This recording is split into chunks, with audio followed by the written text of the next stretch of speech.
Hey everybody, welcome back to my channel. This is WireDogSec, back with another video for you guys. Today's video, we are in TryHackMe, SOC Level 1, Learning Path. This is the Windows Security Monitoring Module, Windows Logging for SOC Room.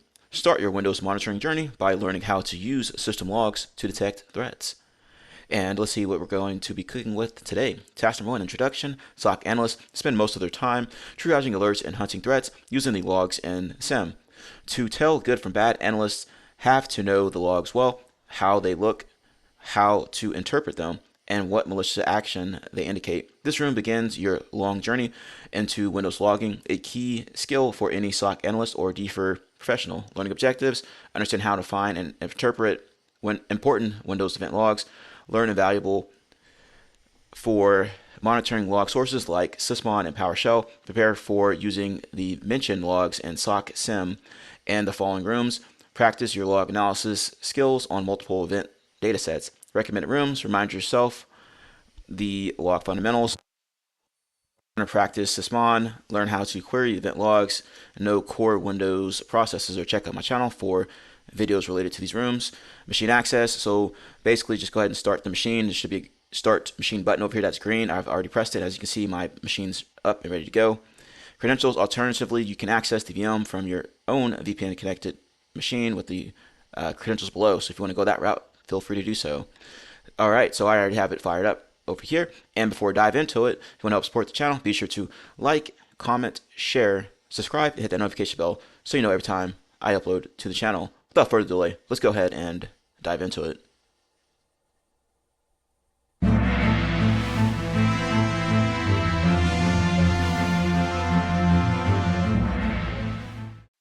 Task 2, what is logged? Logging overview. Whenever you start a program, create a file, or just log into your laptop, the event is processed by your OS, which is operating system. Then the OS can log the event, meaning it will append a line to some journal stating the time, action details, and the user behind the action. Every recorded event is called a log, and proper logging ensures that all user and system activity is recorded, thus helping SOC with the following activities. Incident response. Logs can show when and how the attack occurred. Threat hunting. Logs allow you to search for signs of malicious activity. Alerting and triage. Logs are building block of any alert or detection role. Anatomy of a log entry. Windows is an interesting operating system as it has very powerful logging capabilities, but requires a lot of knowledge to read and understand the logs. Your first challenge may be to just open the logs, as they are stored in a binary format. Inside C, Windows System 32, when event logs folder, and here's an example of what that looks like here if you were to navigate to that particular section. All right, every EVTX file corresponds to a specific log category. For example, application logs contain events logged by user mode applications like the IIS web server or Microsoft SQL database, and security logs capture events like logon attempts, process activity, and user management. All right, so if we were to navigate to this here, so you just copy and paste that over here into the VM, and this is what's all in there. All right, so just showing you all what it looks like here. Reading event logs. We will use Event Viewer for this room, a built-in tool that allows you to view and manage event logs. To open Event Viewer, search for Event Viewer using Windows Search, or press Win+R and enter Event VWR and press Enter. Once the tool is loaded, you may see all system logs parsed, grouped, and ready for analysis. So if we just go ahead down here, just a little search bar, and just type Event Viewer, and let's see if something comes up here. It's kind of slow. There we go.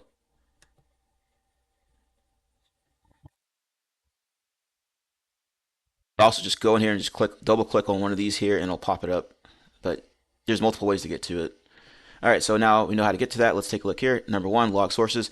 Every event X file corresponds to a single item on the left panel. 2, log list.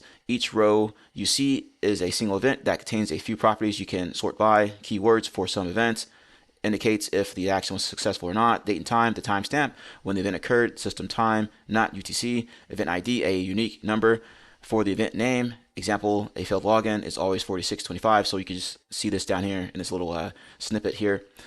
Number 3, log details. The actual content of the log in a plain text or XML format. Details tab For filters menu, use the current log and find buttons to filter the logs.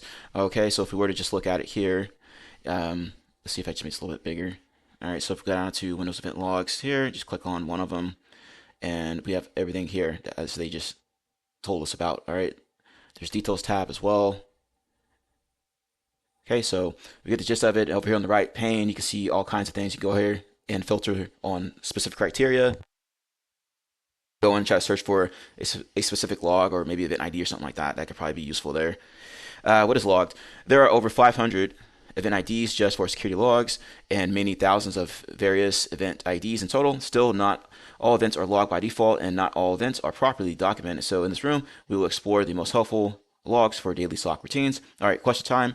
Looking at the last screenshot, which event ID describes a successful login? Answer format, log source / ID, example application log, and then the event ID would be the 8194. So successful logon. If we go and look at here, number 2 here, it looks like it's going to be this one right here, this event ID 4624. Okay, and that's going to be the security log right there. Okay, so that's what I have down here. Let's go ahead and hit check. Got it. Task number 3, security log authentication overview. As a SOC analyst, you can't know in advance which attack you will be handling tomorrow and which logs you will need to triage. However, out of all Windows logs enabled by default, the security log event log is the one that brings you the most value. Let's start our journey from the most important. Security log, successful logon 4624 and failed logon 4625. All right, so this table here, we've got event ID, purpose logging, and limitations. 4624, successful logon. Detect suspicious RDP, network logins, and identify the attack starting point.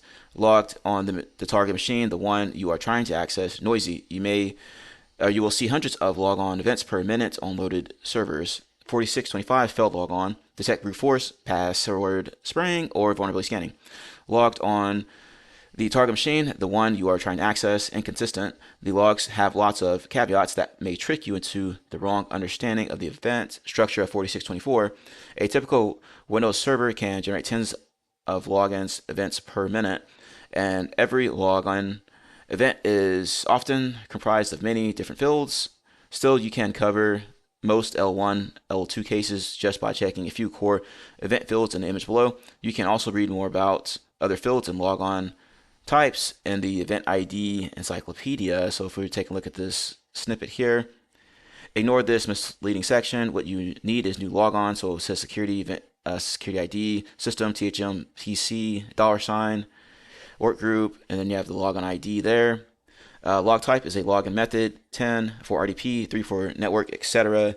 The actual logged in user, don't forget to note logon ID. All right, and then source IP can be trusted, but hostname is not reliable. Interesting there. And on the other side of the spectrum here is what it actually looks like when you look inside Event Viewer. Then they explain it down over here on the left side there. All right, so I think we get the gist of it there. Let's talk about the next one. Usage of 4624/4625. Even experienced IT admins often rely on security experts to distinguish bad from good events. So don't worry if the workbooks below seem complex at first. Take your time and treat this as a fundamental knowledge that you will use in practice for many upcoming rooms. Okay, so take a look at this. Detect RDP brute force. Number 1, open security logs and then filter for 4625 events, failed login attempts. Look for events with logon type 3 and 10 network and RDP logins. For most modern systems, the logon type will be 3 since NLA is enabled by default. For older misconfigured systems, the logon type will be 10 since NLA is not used. 3. Every event is now worth your attention, but the main red flags are many attempted users like admin, help desk, and CCTV indicates password spraying. Many login failures on a single account, usually administrator, indicates brute force. Workstation name does not match a corporate pattern. Example, Kali instead of THM-PC-06. Source IP is not expected. Example, your printer trying to connect to your Windows server. So very odd there. Analyze RDP logons. So open security logs, filter on 4624 event ID successful logins. Look for events with logon type 10, which is RDP logins. If NLA is enabled, every RDP logon event is preceded by another 4624 with logon type 3. To get a real workstation name, you need to check the preceding logon type 3 event. 3, your red flags are either a preceding brute force or suspicious IP/host name.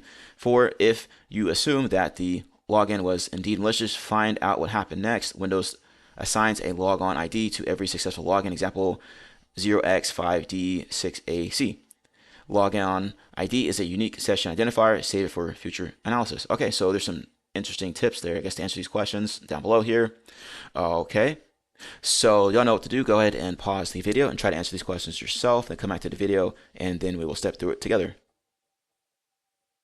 Hey everybody, this is WireDogSec. Just a quick reminder to subscribe to the channel and hit the notification bell. Once you hit the notification bell, be sure to set to all notifications so you know every time I post to the channel, upload a video, all that good stuff.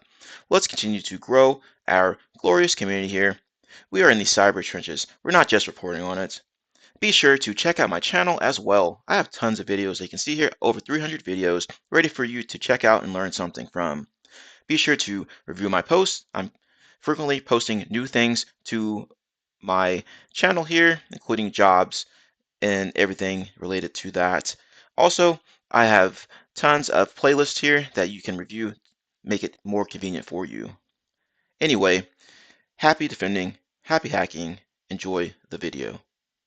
All right, let's take a look here. Open the practice security.evtx file on the VM's desktop, which IP performed a brute force of the THMPC. So if we want to take a look at that here, about brute force activity, look at security logs and filter on 4625 and look for logon type 3 and 10. All right, so let's take a look here. All right, I already have it open, as you can see there. And on the right side here, I'm going to go to the filter current log, and event ID was 4625. Enter. So now we have those filtered out inside of here. Okay, so now we just have to find that particular IP in question here. All right, so let's take a look around inside of here. There's logon type 3 for that one. Scroll down, unknown user, bad password. All right, and there we go. There's the IP there. You can even check a couple other ones as well, but you should see similar activity here. Unknown username or bad password there. So if we scroll down a little bit more again, and we have the same thing here, and also there's a weird looking workstation name. Okay, so we got that one there. That should be the 10.10.53.248. Next one, which user has been breached as a result of the attack? So for this one, we're going to clear the filter, and then we are going to filter current log, and this time we're going to look for that other event ID they were talking about, which was I think 4625 or 4626, I believe. No, it was not. I need to filter on the other one, which was 4624. Okay, 4624. Hit enter there, and then there's some other criteria we need to look for. Logon type 10, and then logon type 3 possibly as well. All right, so let's go ahead and see if we can find that in here. All right, so we already have the IP in question, so we can try to search on that as well. So find next, see if what comes up in here. And let's see, it's logon type 3 right there, administrator, and this appears to be it here, or at least one of them. And it does say that, let's see here. So this looks like it. That's it there. So let's see. Yeah, so it looks like they were able to get access to that administrator's account here. So let's just make sure again. Find next. There's another one here. All right, logon type 3. There we go. There we go again. So there's the workstation, and then there's the suspicious or IP address there. So administrator appears to be that one there. Next one, this is what was the logon ID after the malicious RDP logon. So this time we're looking for logon type 10 inside of here. All right, so this one had to scroll through quite a few different logs here to find this particular one. So let me scroll through and see if I can find it again. Okay. All right, so I believe it was one of these here. Let's scroll down. So look for, so let's log on type 2. Go down again. What's this one here? 2. Let's see. So we're just scrolling through. Okay, there's 10 right there. So this could be it right here. Let's scroll down. Administrator, there we go. And this appears to be it here. So login ID 0x183C36D. So we're going to grab that one. And you can also scroll down a little bit more, see if there's any more information there. And there's the IP again, it looks like. All right, so if we want to double check this, there we go. So now we found that one. You can also use these hints here, okay, if you get stuck somewhere. So use this hint right there for the last one. It says the RDP login follows the brute force and originates from the attacker's IP, okay, which we just saw there. Task number 4, security log, user management. All right, overview. Hey, Michael, is SVC system restore your account? Never saw it in the user list before. No, but it's likely some Windows stuff. Better not touch it to avoid any problems in the future. Above is a typical IT department discussion that often leads to ransomware attacks. However, with some knowledge of authentication and user management events, it is trivial to find out the whole history of any user account. Below is a breakdown on the common event IDs you can use. So once again, we have another table, event ID description and malicious usage. Event ID 4720, 4722, and 4738. A user account was created, enabled, changed. Attackers might create a backdoor account or even enable an old one to avoid detection. 4725, 4726, a user account was disabled, deleted.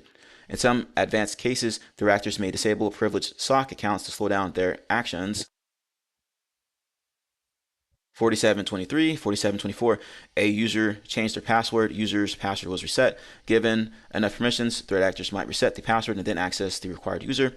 4732, 4733, a user was added to, removed from a security group. Attackers often add their backdoor accounts to privileged groups like administrators. Structure of user management events. All user management events have a similar structure and can be split into 3 parts. Who did the action, subject, who was the target object, and which exact changes were made, details. So number 1, subject, the account doing the action. Note the logon ID field. You can use it to correlate this event with the preceding 4624 login event. Number 2, the object. This can be named differently depending on an event, ID, example, new account, or member, but it always means the same, the target of the action. Number 3, details, a target group for 4732 and 4733 events, or new users attributes like full name or password expiration settings for the 4720 event. So let's take a look at this snippet here, what they're talking about. 4720, user account was created. 4732, a member was added to a security group. And 4724, an attempt to reset an account's password. Okay. You might come across this in the real world as well as the lab environment, as we're going to probably get into as we answer some questions later on here. So go ahead and familiarize yourself with that, and then we're going to continue on. All right. Usage of user management events. Many real breaches involved at least one or some user manipulation events. For example, these ransomware actors reset all user accounts to a single password to slow down the recovery, and these attackers create a new admin account for persistence. Refer to the workbooks below to learn how to hunt for similar attacks. So let's see here, hunt for backdoored users. Number 1, open security logs and filter on 4720, 4732 event IDs. 2, manually review every event. Your red flags are the following: no one from your IT department can confirm the action. Changes were made during non-working hours or on weekends. The subject user's name is unknown or unexpected to you. Example, adm.old.2008, creating new Windows users. The target user's name does not follow a usual naming pattern. Example, backup instead of THM SVC backup. If you confirmed that the action was malicious, find out the login details, copy the login ID field from your 4720/4732 event, find the corresponding login event with the same logon ID, refer to the workbooks from the previous task for further analysis. Okay, so you want to use this as a reference to answer these questions below, same as the other task there. So go ahead and pause the video, try to answer the questions yourself, and then we will proceed forward. All right, let's take a look at these questions. Once again, we're going to look at this practice-security.evtx file on the VM to answer these questions. Which user was created by the attacker soon after the RDP logon? So we need to go and search for that particular event ID, right? So they gave us some up here that we can reference to help us out with this particular investigation. All right, so let's go ahead and try to find that real quick. And it says right here, security logs filter on 4720 or 4732. So let's start with 4720. Once again, right side here, filter current log. So 4720 is what we're going to be looking for here. 20. There we go. And looks like one is there. So you can double click on it, open up this little box here. And let's scroll down here. This is administrator. And then new account. Okay, new account. And then it's going to be SVC underscore sys restore is going to be the one we are looking for here. That's going to be the suspicious account. Okay, so with that taken into consideration, plug that in as our answer. Next one, which two privileged groups was the backdoor user added to? Answer in alphabetical order. Okay, so we need to find the backdoor stuff here, and I mentioned that earlier up here, right? Attackers often add their backdoor accounts to privileged groups like administrators. So 4732, 4733. Okay. So let's go ahead and try that here. Let's go ahead and clear this out. Filter current log. And let's try that first one, 4732, I believe it was. Okay, so let's take a look here and see if we could find out anything. All right, so there's three things that came back here, three events. You can double click and search through these here. Anything interesting in this one? Not really, it just says users, okay. Let's try this next one here. Okay, member backup operators, there you go. So there's one of them right there.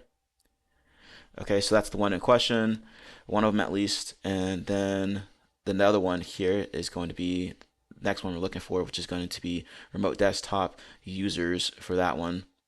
Okay, so we got those two there. Remember, it said privileged groups, right? So that's the one we're looking for. You can also click this hint here, and it'll give you some information. The first group is to dump credentials. Second group is to follow RDP logins, which we have that here. Does the login ID field match the one that you saw in the previous task? Okay, so the previous task was this one here. So let's go ahead and open this up, and we can see that right there, and it is the same. So if we want to double check that, you just copy this out of here and then just Control F, paste it in there. There we go. So all right, so let's go on to the next one. Task number 5, Sysmon process monitoring. Overview. Sarah, have you run any files from the internet lately or recently? Of course not. Why? I never open any untrusted files. Well, your IP is trying to brute force our production servers. Above an example of why SOC teams need more detailed logging than just authentication attempts. Even if you know who is breached, you often don't know how. That's where process monitoring comes in handy, and there are 2 ways to enable it on Windows. So let's take a look at this table again. Event code, purpose, and limitations. 4688, security log, process creation. Log an event every time a new process is launched, including its command line and parent process details. Disabled by default, you need to enable it by following the official documentation. Next one, 1 for event code. Sysmon, process creation. Replace 4688 event code and provide more advanced fields like process, hash, and its signature. Sysmon is an external tool not installed by default. Check out the Sysmon official page. And there's also a lot of templates out there you can use if you want to deploy Sysmon in your environment. Okay. Sysmon versus security log. Sysmon is a free tool from Microsoft Sysinternals suite that became a de facto standard for advanced monitoring. In addition to default system logs for this task, we'll jump right into analyzing Sysmon logs, but you can learn more about this great tool in another TryHackMe room. That's right. Sysmon is basically like the event logs on steroids, basically. Okay, so it's a way more detailed, tool you can use for logs and such. So if I were to choose between enabling the basic noisy 4788 event ID or spending some time installing Sysmon to receive more powerful and flexible logs, I would proceed with Sysmon, and you are encouraged to do the same. Once installed, Sysmon logs are found in the event viewer under Applications and Services, Microsoft Windows, and Sysmon operational. So here's something right here, a little snippet of what that would look like here. You can see there's a lot more details we can see already compared to the regular event viewer log. So that's on the left and the Sysmon's on the right. Process creation, process info, parent info, binary info, and user context. So take a second to take all that in. Let's go ahead and proceed. Sysmon event ID 1 action. As you can see on the screenshot above, event ID 1 has a lot of different fields, the most important of which can be grouped as process info, context of the launch process, including its PID, which is process ID, path, image, and command line, parent info, context of the parent process. Very useful to build a process tree or an attack chain, binary info, process hash, signature and PE, metadata. You will need it for more advanced rooms. User context, a user running the process, and most importantly, log on ID, same as in the security logs. Since almost any attack works on the endpoint level and requires at least some process to be launched to breach the system or exfiltrate the data from it, process monitoring is the most important log source for any SOC team.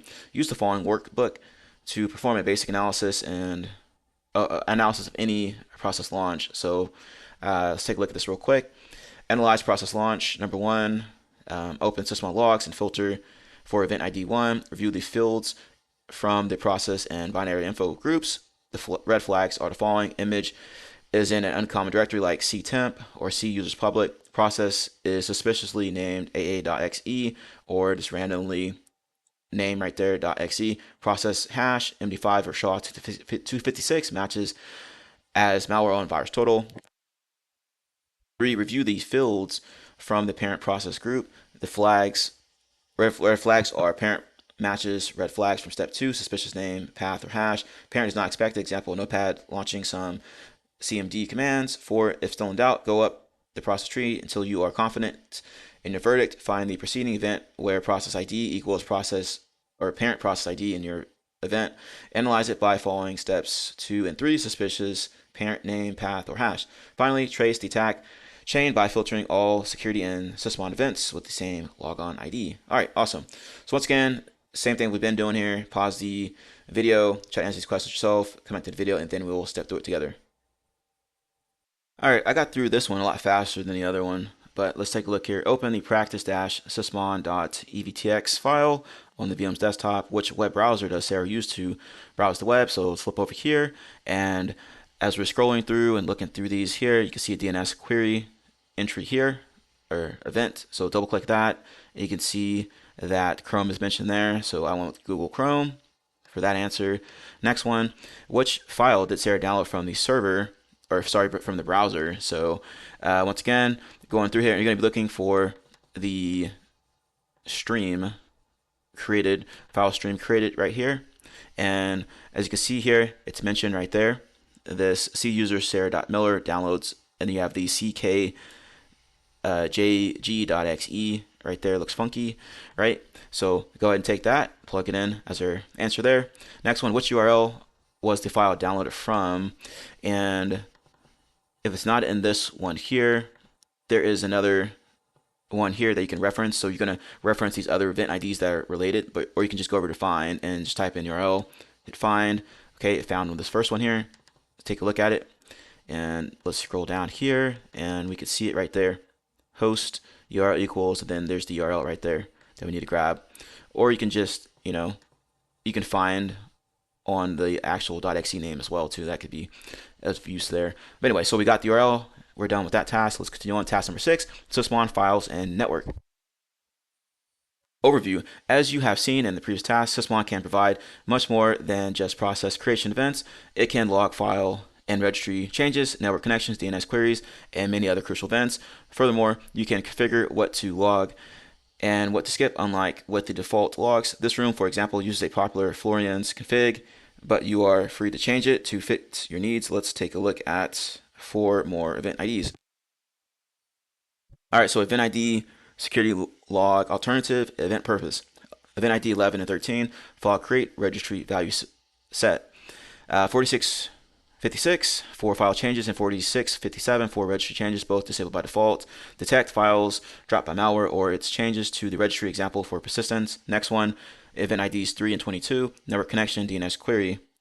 No direct alternative, requires additional firewall and DNS configuration. Detect traffic from untrusted processes or to known malicious destinations. Structure of Sysmon event. So here's another snippet here. We got Sysmon event ID 3, network connection. 22 is DNS query. 11, file creation. 13, registry value set. And you can see all the information provided in each of those event IDs there for Sysmon. Okay, so go ahead and take a minute to familiarize yourself what these look like. Okay, so let's go ahead and proceed. Take a look at the screenshot above. Although every event ID has its own purpose, the fields highlighted in orange follow the same structure. Also note that some critical fields like login ID or parent process info are missing. The logic here is that you use the process ID field to find the corresponding event ID 1 process creation and get the full context there. Okay. Usage of Sysmon events. Although process creation events provide enough context to detect common breach scenarios, additional logs can be vital to reconstruct the full attack chain and ensure nothing is missed. For example, you need network logs to identify where the data was exfiltrated to, and registry change logs to check what system configuration was modified by threat actors. Okay, so let's take a look at this here. Analyze process activities. Number 1, copy the process ID field from the event ID 1. 2, search for other Sysmon events with the same process ID. 3, your red flags for network connection events are connection to external IPs on port 80 or non-standard ports like 4444, connection to known malicious IPs, example by checking on VirusTotal, DNS queries to suspicious domains, .top, .click, or randomly generated domain there. 4, your red flags for file and registry changes are files dropped to staging directories like ctemp, cusers public. Drop file is a script .bat or .ps1 or an executable file .exe.com. Created files or registry keys are used for persistence. Soon on that later. All right, so once again, go ahead and take a look at this here. Try to answer these questions yourself, and then come back to the video, and then we'll step through it together. All right, let's take a look at these questions. Which file was created by the downloaded malware to persist on the host? So let's flip back over here, and remember, we need to go ahead and find that name of that malware again. Okay, so we're flipping through here, and let's see if I can find it real quick. It should be, I believe it's one of these created ones here. Yeah, so let's see, there's Notepad. So one of these process creates is going to be it here. So I'm going to flip through like this here until I find it. Or better yet, we can just do find, so we already know what the malware is, right? And we're going to go back to this here just to use this as a reference so we don't have to flip through a bunch of logs. Okay, so let's find it. There we go. So we have it here, it looks like. Yes. All right, so now that we have the malware, we need to find out what file was created to persist on the host. Okay, so we're going to look for another file create for it. And as you're flipping through here, we'll come across that as well. So file stream created. And let's see here. We're going to look for event ID 11s. You can filter on this as well, but I'm just going to follow along here. And I believe it was this one, possibly. Yes. There we go. So we have the malware right there. You see image there. And there's the malware, the ckjg.exe, and then target file names, what we need to grab right here. This long one right here. Delete app.url. So go ahead and copy that and paste it in as our answer. Next one, what is the command and control server malware connected to? So that one was like shortly after this. Okay, so we're gonna look for like network connection, which is this event ID 3 here. Double click that, and you can see the malware referenced again right there. Okay, and then as we scroll through here, you can see where it connected to. All right, so we're gonna grab this destination IP, which is this 217.4 IP, and then you can see the port right there. So grab those two items, plug it in as our answer. Next one. Finally, which domain does the malicious IP correspond to? So this was shortly after as well. So it's going to be like a DNS query or something of that nature. So 22. Let's go ahead and open this bad boy up, and we can see it right away. Query name right there. This .click is what we need to grab, and we are done with that. All right, task number 7, PowerShell logging commands. Overview. PowerShell is a powerful tool built into Windows that attackers love to abuse, mainly because it is both trusted and capable of malware download, system discovery, data exfiltration, and even advanced techniques like process injection. However, you won't capture its commands by just using process creation logs like the Sysmon event ID1. Take a look at the command prompt below. So PowerShell terminal, get child item, get content, secrets.txt, get local user, get local group, invoke web request, C2 server, yada yada yada. Okay. Here, the threat actor managed to read a sensitive file, view local users and groups, and even download malware to the temp directory. Still, you'll see a single event ID 1 stating that PowerShell.exe was launched with no information about the executed commands, how it works. Every program has a specific purpose. Firefox.exe is a web browser, Notepad.exe is a text editor, and whoami.exe simply outputs your username. If you're just browsing the web, you might only create a single Firefox process. However, with every out-of-scope task like RDP, access to photo editing, you will have to open new programs and create additional logs. PowerShell, on the other hand, is a powerful all-in-one tool for managing the system. Once you launch PowerShell.exe, you can run hundreds of different commands within the same terminal session without creating new processes for each action. This is why Sysmon is not very helpful here, and you'll need to find an alternative logging approach. PowerShell history file. There are at least 5 methods to monitor PowerShell, each with its own pros and cons. While you can check the logless hunt room and research AMC and transcript logging topics in this room, we will focus on a simple but effective way to track PowerShell commands, the PowerShell history file. So you can see it here. See users, username, app data, roaming Microsoft, Windows, PowerShell, PS, read line, console host underscore history.txt. The PowerShell history file is a plain text file automatically created by PowerShell. It simply records every command you type into a PowerShell window and is immediately updated when you press enter to submit a command. So write output, check and TryHackMe website, response, invoke web request, write output, that's code, and then it gets recorded here, as we can see there. Keynotes. The history file is very useful for tracking malicious actions like system discovery or malware download. The history file is created for every user, meaning that you may see 5 files if there are 5 active system users. It survives system reboots unless manually deleted and saves all PowerShell commands entered for all time. It does not log command outputs and does not show script content. Example, when running PowerShell, then the script. All right, so now we have the gist and information of this here. Let's go ahead and try to answer these questions. So go ahead and pause the video, try to answer the questions, come back to the video, and then we'll proceed forward. Let's take a look at these questions. Review the administrator's PowerShell history on the attached VM. Which PowerShell command was executed first? So we're going to navigate to that area here. Administrator app data, roaming Microsoft Windows, PowerShell PS read line, and then console host underscore history. Open this bad boy up. There's the first command, get computer info, grab it, done. Next one, when did the administrator run the first PowerShell command? Note, you might need to right click the history file and open properties to get the answer, and that's exactly what you have to do here. Okay, so close out of this. Right click it and then go to properties, and you'll see the date and time information here created right here. So we want this May 18th, 2025 for our answer there. Okay, we're done with that. The last one, you can find the flag stored in the PowerShell history. Note, you might want to check the PowerShell history of other local users. So there's 2 other users on here. All right, so if we go back to let's go down to see users, and you can see a few other users in here. So you have thm.alex and thm.bob. So you're going to take a look at both of those histories here. All right, so I already have it pulled up. And here's the first one here. For Alex, you open this one up. There's not much in here. Okay, you can see they're going to this IP address there, right? But the flag's not in here, so we're going to X out of that. And we're going to take a look at Bob's history here. Okay, so we can see thm.bob, the console history. Open this bad boy up, and you can see everything listed here.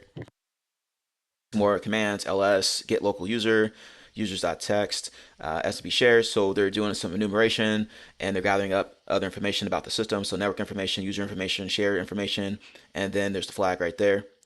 And then it looks like they are gathering information about the antivirus or EDR tool on the machine as well. Okay, so we are done with that. And let's wrap it up with task number 8, conclusion. Congratulations on completing this room. By learning how to read and correlate logs from multiple sources, you are now better prepared to trace real attacks and detect the threat actors on every cyber kill chain stage. Key takeaways: know how to read 4624 and 4625 event IDs. You'll frequently encounter them in your SOC analyst role. Group the logs by login ID and process ID, a great way to quickly see the attack chain. Learn Sysmon and make sure to use it. It gives you the most context about what's going on. Don't forget about PowerShell logging. Its usage in cyber attacks rapidly grows every year. Hope you enjoyed the room, and we are done. We learned a lot of information here that's good, and you can apply it to the real world. Across this, most likely, hopefully you'll have these logs inside of a SIM, so you can just search in there instead of looking at event viewer or just looking at the endpoint itself. But it's good to look at this manual log analysis here in case things are not into the SIM, right? You may come across that in the real world. But we are done, all right? And if you found this video valuable, educational, you want to help support the channel, be sure to like, comment, share, subscribe, hit the notification bell so you know the time I upload to the channel. Happy hacking, happy defending, have a nice day. I'll see you later, and stay safe in those cyber trenches.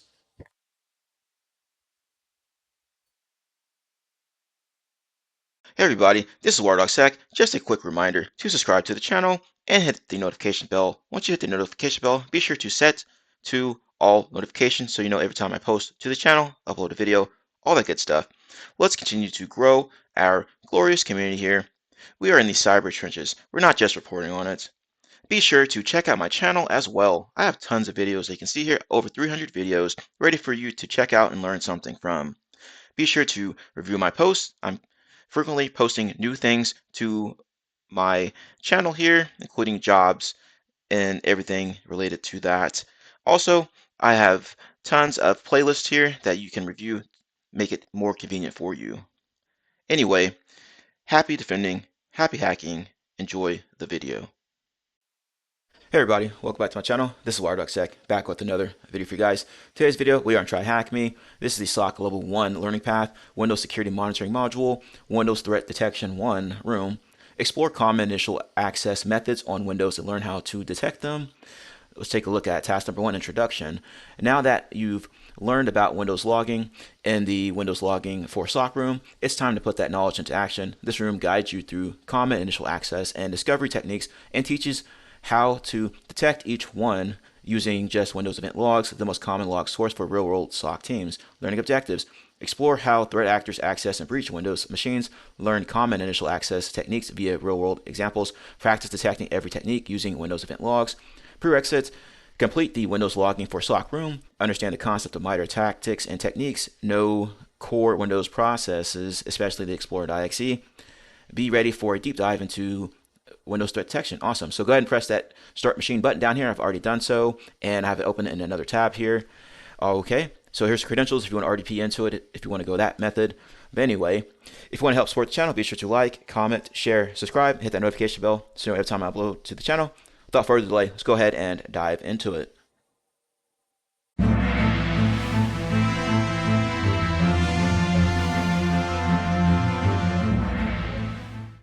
Task 2, Intro to Initial Access. Initial access. Before moving on, let's recap the concept of initial access. Imagine the cyber world as a big city filled with skyscrapers and tiny apartments, each one protected by its own front door. Now imagine threat actors as criminals roaming the streets at night. Some of them pick the lock of a specific office for weeks. Others smash at doors with brute force, and some just try every door in the city until they find one left open by mistake. No matter what the goal is, the first step of a threat actor is to get through the front door, and the moment an attacker successfully gets in is known as initial access. In this room, you will explore various initial access methods, but for now, let's divide them into two groups, those requiring an exposed service and those relying on human interaction. So let's take a look at this infographic here. And it says botnet from China, brute forces, internet exposed RDP. A Russian APT group exploits a vulnerable mail server, and an unidentified attacker enters via unprotected Microsoft SQL. There's a corporate firewall, then there's a Windows server behind the firewall there. Putting a Windows server directly on the internet is a common task for IT teams. Corporate websites require an open HTTP port to show content. A mail server can't handle emails without an active SMTP port, and IT admins need RDP to manage the machine remotely. However, every exposed service introduces major security risk. Within minutes, your exposed system can be scanned by autonomous or automated bots looking for ports, weak passwords, and unpatched vulnerabilities. And if something is not protected enough, threat actors will use their chance, as proven by these modern techniques. So you have T1133, external remote services. Threat actors will look for exposed RDP, VNC, or SSH with weak passwords to get remote access to the machine. And then you have T1190, exploit public-facing application. Threat actors will look for misconfigured or vulnerable websites or applications, user-driven methods. So let's take a look at this one here. A, 1, prepares to infect the USB device. 2, sends it as a present via delivery. 3, the user plugs in the USB. 4, infection spreads to the PC, and then there's the Windows user right there, the victim. Next one down here is threat actor B, crafts and sends a phishing email, attaches a malicious.exe to the email. The user opens the attachment, infection spreads to the PC, and it goes to the victim there. But how can the laptop be infected if it's not internet exposed? Indeed, unless you help the threat actors yourself, it is very hard to infect your laptop. However, people often help threat actors by clicking on malicious links, launching phishing attachments, or using pirate software, picking up unknown USB devices, and so on. And since humans are the weakest link in cybersecurity, and Windows is the most popular operating system for user workstations, you are very likely to handle user-driven Windows initial access alerts frequently. The methods are covered by these modern techniques. So T1566 phishing. Threat actors employ different phishing techniques, tricking users into launching the malware themselves. T1091, removable media. Threat actors infect a USB device and hope that users will use the USB on multiple machines or multiple PCs. Usage by threat actors. Some initial access methods are getting popular and others are declining, and there are many great threat reports on modern initial access tendencies. Examples: Mandiant, Trends 2025. Nevertheless, as a SOC analyst, you should know that threat actors will use every chance to breach the target. For example, major ransomware groups like Medusa or Akira use all described techniques at least once in their campaign. So there's various ways to get in there and pwn your environment, pwn your users. Let's look at these questions here. Which MITRE technique ID describes initial access via vulnerable mail server? So it talked about that up here, misconfigured or vulnerable website. So T1190 looks like it here. T1190. And let's see here. Which initial access method relies on a user opening a malicious email attachment? Well, that sounds like phishing here. So let's go ahead and plug that in for our answer there. Okay, so there we go. And task number 3, initial access via RDP. Risk of exposed RDP. As a SOC analyst, you should know that if you expose RDP to the world and set a 1234567 password, your host will be breached within a few days. However, not everyone understands the security risk of an exposed RDP. According to Census Search, there are over 5 million RDP-enabled machines right now, and many of them are already under threat actors' control. The problem is so widespread that defenders often call RDP the ransomware deployment protocol, emphasizing how often an RDP breach directly results in a ransomware attack. Detecting RDP breach. In our VM scenario, the IT admin exposed RDP on a production server so that it could be accessed from home on weekends. The credentials were set to admin, and then summer 2025. Let's reconstruct what happened next just in a few hours and try to detect it in the logs by using Event Viewer, User Desktop, Administrative Practice, RDP Case, RDP Security.evtx file. So we have this table here, and we have some things to look at in regards to that here. So let's take a look. So we have step of attack and detection opportunity. Number 1, network scan. Botnet scans our IP and detects an exposed RDP port. Not applicable. Network attacks are out of scope of this room. 2, RDP brute force. Botnet starts a brute force of common usernames, administrator, admin, support, etc. 1, open security logs and filter on failed login. Event ID 4625. So I guess we're supposed to be following along here. Take a look here. Probably going to answer these questions as well. Okay, so let's see here. Or maybe not. Let's see what they had up here. RDP case. Okay, so we're going to open up this bad boy here, it looks like. All right, so while that's opening up here, we need to search on 4625 for failed logins, and then filter for logon types 3 and 10. Okay, so there we go. Over here, filter current log. So once everything loads in there, it's kind of slow.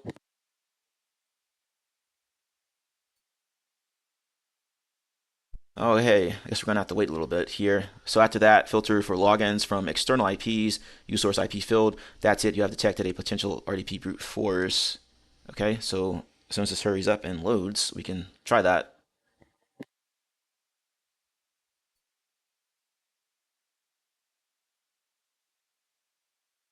It's going very slow.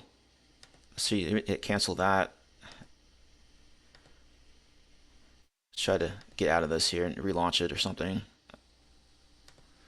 Okay, let's try this again. Okay, so over 1,000 events. Maybe that's why it's taking so long. Hey everybody, this is WireDogSec. Just a quick reminder to subscribe to the channel and hit the notification bell. Once you hit the notification bell, be sure to set to all notifications so you know every time I post to the channel, upload a video, all that good stuff. Let's continue to grow our glorious community here. We are in the cyber trenches. We're not just reporting on it. Be sure to check out my channel as well. I have tons of videos. You can see here over 300 videos ready for you to check out and learn something from. Be sure to review my posts. I'm frequently posting new things to my channel here, including jobs and everything related to that. Also, I have tons of playlists here that you can review, make it more convenient for you.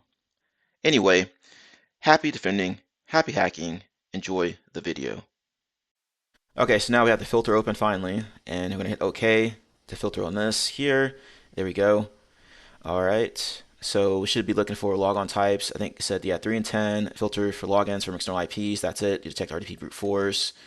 Okay, so once you go through and sift through some of the stuff here, oops, click that. Okay, let's go back up here.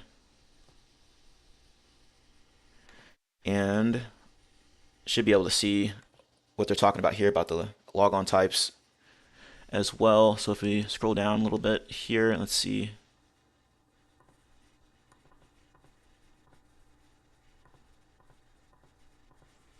Maybe I scrolled past it a little bit here. Logon type here. Okay. All right, so there, yeah, logon type 3. All right, so we got that now, and then we just need to go in and try to find out which ones have external IPs. We can see one right there already. Okay, so we get the gist of that one. Let's see here. Initial access via RDP. After around 100 attempts, the botnet guesses the correct password, enters the system. Continue with the list from the previous step. Switch the event ID filter to 4624. Successful logins. Check the account under which the login was made. Now you know which account was used for initial access. So we're going to go back to our filter here and change it to this. Okay, let that run. Okay, and the next one, further malicious actions. 2 hours after the breach, the threat actor logs in via RDP and reviews the desktop. Let's continue with the list from the previous step. Filter logon type 10, indicating RDP, interactive RDP login. Copy login ID from the field from the logon event. Open Sysmon logs and search for events with the same login ID. You will see all the processes started by the threat actor via RDP. Okay, that's interesting there. So if we're to do this, we would do the same thing. We're just going to follow along here. Logon type 2. All right. So we're just looking for that specific, I guess, IP in question there. So there's another one right there. Wonder what this comes back as. And you can go to this find as well. Let's see what this comes back as. That's it. Okay. Let's see. Logon type 10. I didn't check the logon type here, so let's just look at it real quick, see if we can find it. Logon ID, logon type 3. So maybe we can just try to filter on something like this here. Let's try this. 10. There we go. Something came up here already. Okay. There's the logon ID, logon type 10, administrator. Okay. And there's a source IP there. All right. So let's go ahead and continue on. Logging, brute force. Interestingly, it is not that hard to spot and expose RDP from security logs. If you would assign a public IP to your server, disable the firewall, enable RDP, and wait around an hour, you would see the logs. Just like in the screenshot, botnets around the world will immediately start brute forcing your server, generating hundreds of 4625 events that you won't miss. Note, however, that RDP can be breached without a brute force if threat actors knew the credentials in advance, but this is a topic of another room. So you should see something like this, ideally, when you're looking in there. Okay. For this task, open the VM, analyze the logs from RDP, breach scenario, which are already in here, RDP security event, or EVTX. Okay, so go ahead and try to answer these questions yourself, come back to the video, and then we'll continue on. All right, let's take a look at these questions. Which user seems to be most actively brute forced by botnets? So flip back over here to our filter log thing here, and we're gonna look for 4625 for this event ID. And as you're going through here, you'll see that the administrator account's the one that was particularly targeted by this. Okay. So scrolling through here and take a look at these. If it lets me scroll, administrator, right there. You should see some more of them in here. All right. Let's check one more here, administrator. And then you'll also see some IPs in there as well. All right, so administrator is the one that's targeted by this one. And if you want to check another one here to see, we can do that here. You can also notice that the logon type is 3 here. Here's another one here for user 1. This one's different here. But administrator is the one we're looking for. So after that, we're going to flip over to the next one here. Which IP managed to breach the host via RDP, logon type 10. Okay, so for this one, we're going to look for the logon type, or the event ID 4624. Okay, so we already know the administrator account was targeted, and we need to change this if it lets me. Why is this freezing up? Okay, let me refresh this and see if it works now.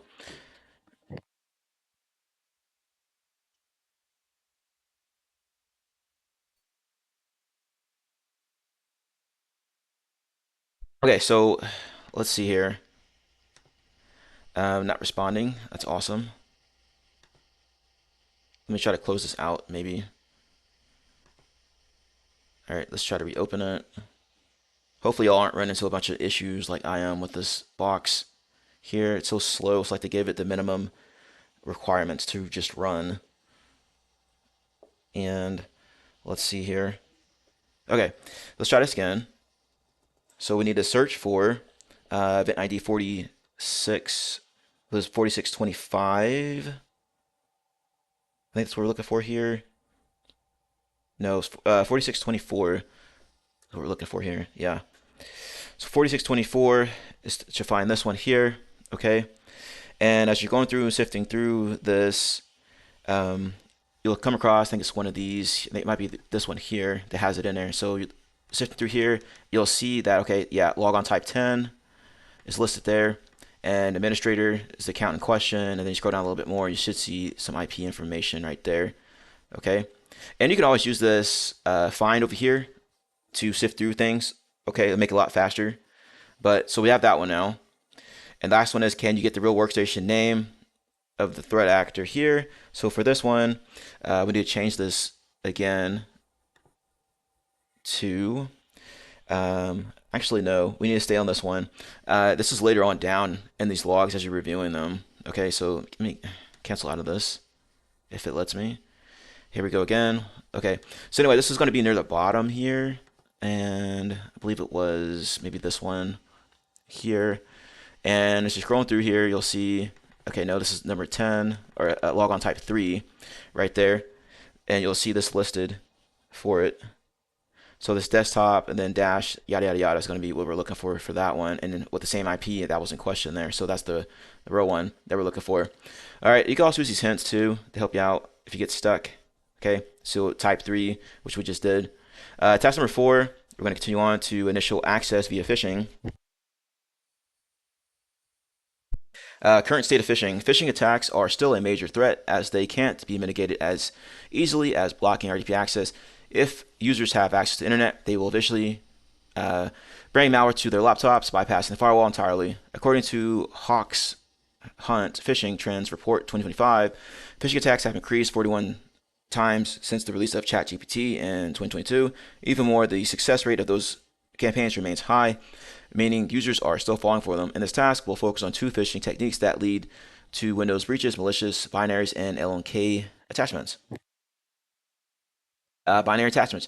In Windows, there are lots of executable extensions, and while most people know not to open untrusted .exe files, they are usually less cautious about .com, .scr, or .cpl files. However, all of them can contain the malware inside. For example, users are very likely to open the attached TryHackMe.com file name, assuming it may be a link to a meeting invite, not a malicious binary. So to make it worse, Windows hides known file extensions by default, meaning that the file program.exe will be shown to you just as program. Threat actors often abuse it by naming their viruses like invoice.pdf.exe or cat.png.com and changing the icons to fit the topic. See the screenshots below to understand how the malicious file looks for the common user, okay? So we have known extensions hidden by default, invoice.pdf.exe. You can see, you can't see it there. You have to select a certain option inside of here. .com malware shines if extensions are shown. TryHackMe.com. Okay, there we go there. And you can see the pdf.exe right there as well. LNK attachments to avoid AV detection. Threat actors may prefer attaching PowerShell, Visual Basic, or BAT scripts over binaries. A popular way to make the scripts look trustworthy is to hide them behind LNK shortcuts, the same files you have on your desktop that point to real executables somewhere in the program files folder. Imagine receiving an email from a local PC store announcing major discounts and asking you to review the details in an attached archive. As in the screenshots below, the discounts.zip contains two files, a PDF and a shortcut to the website. You carefully analyze the PDF and see that it is just a poster with the latest discounts. Engaged by the news, you rush to open the shortcut only to find out that it points to a PowerShell command instead of the legitimate website.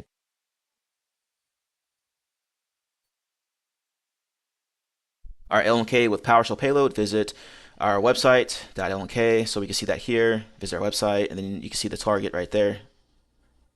Threat actors can include any command inside the LNK target field, as well as set any shortcut icon. You can verify it by right-clicking the LNK file, selecting Properties, and viewing the shortcut tab.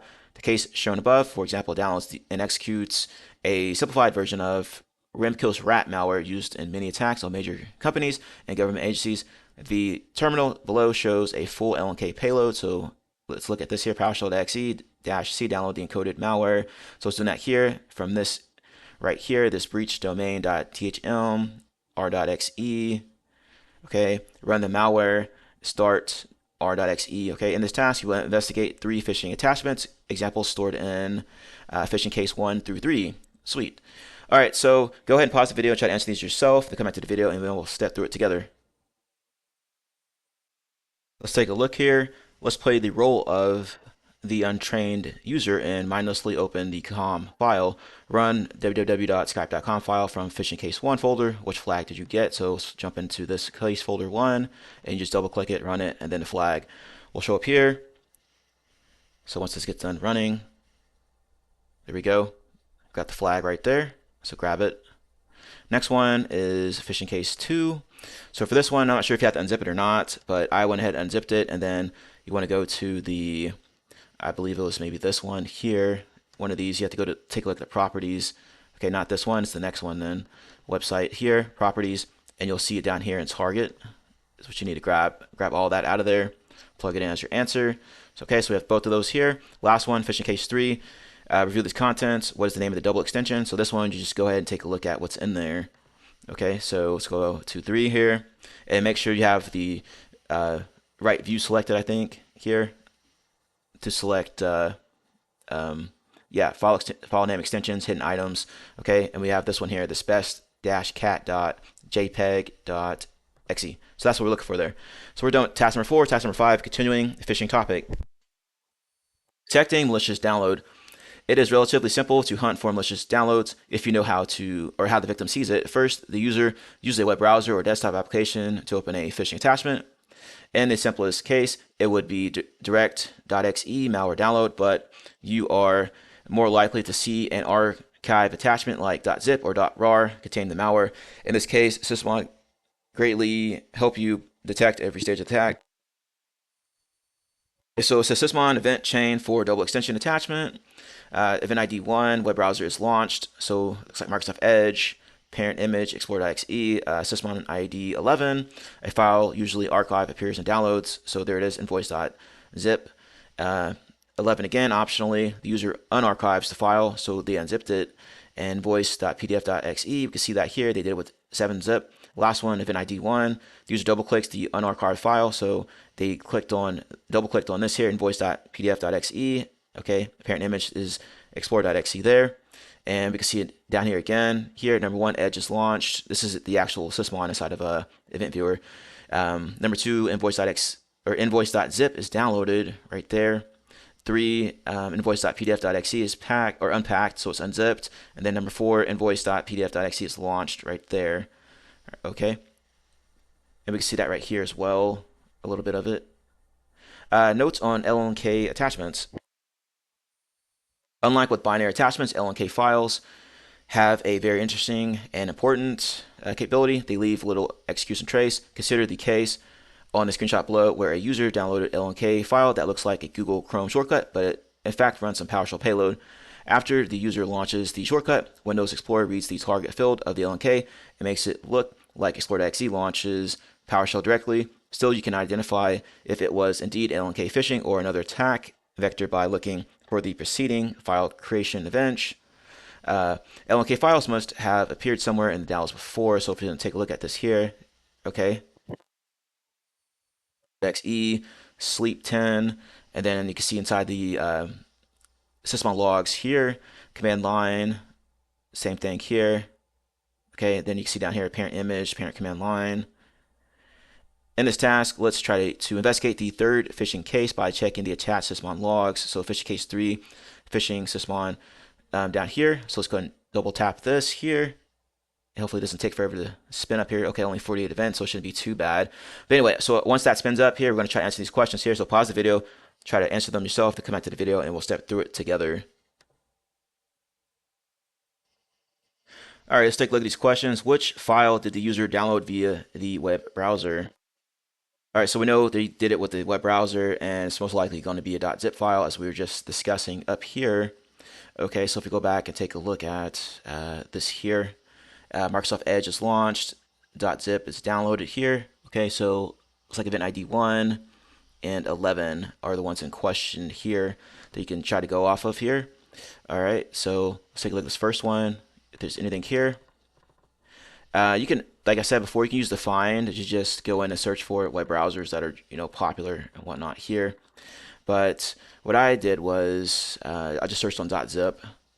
Okay, there's 15, there's 11. So I think it was this one here, Microsoft Edge. Yes, you can see the information right there, Microsoft Edge, and then you can see the target directory and file name right there. So Microsoft Edge, and it's actually for the next one, but we can see that it's topcats.zip anyway right there. Okay, so let me go back and see if I can find that original zip file real quick inside of here. So basically, just go through and just look through these logs and see which ones are applicable here. Oop, I don't know what happened there. There we go. So you can see this is in that download folder right here, this .zip. Okay, so that's the first one. Then we already got the second one, users administrator pictures. Okay, if we want to go back and double check that again, let me see if I could find it again. Yes, right there.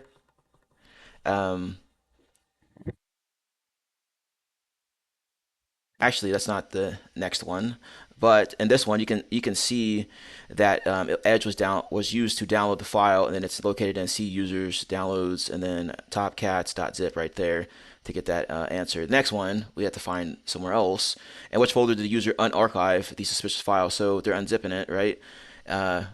Unpacked here, number 3. So 11, event ID 11 is what we're looking for here. And we already saw that here, but it wasn't the correct area, I don't believe here. So let me see if I can find the other one here. There we go, file created. So let's see if it's in there. There we go. You can see that it's the best-cat.jpeg.xe is what we're looking for right there. And we need to grab the location of it, which is going to be in users administrator pictures. So plug that in as our answer. Okay. And we already have the XE as well. You can see that it was a double extension. The next one, what is the process ID of the launched phishing malware? So this one took a little bit of time to get, but let me see if I can remember where I found it. It was shortly after this, I believe. Okay, so let's see here. If we have to scroll down a little bit more, and it's going to be one of these here, because this is one of these DNSs right here is where it's going to be reaching out to. So it's got to be in this area somewhere. Okay, there it is, .xe. Okay, and there we go. Users, administrators, pictures, and we need to get the process ID for this. So this is where they double clicked it, I believe. So let's scroll up a little bit more. Right there, 5484. Okay, and it talked about that up here as well.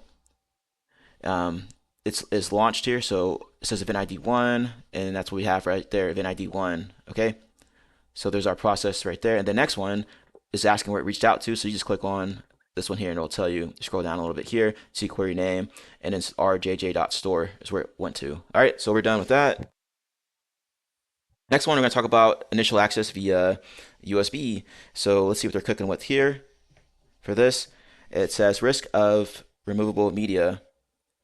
Although some may believe that days of infected USB flash drives are long gone and cloud services have replaced them completely, the directors will disagree, as proven by Camaro Dragon or Raspberry Robin attacks.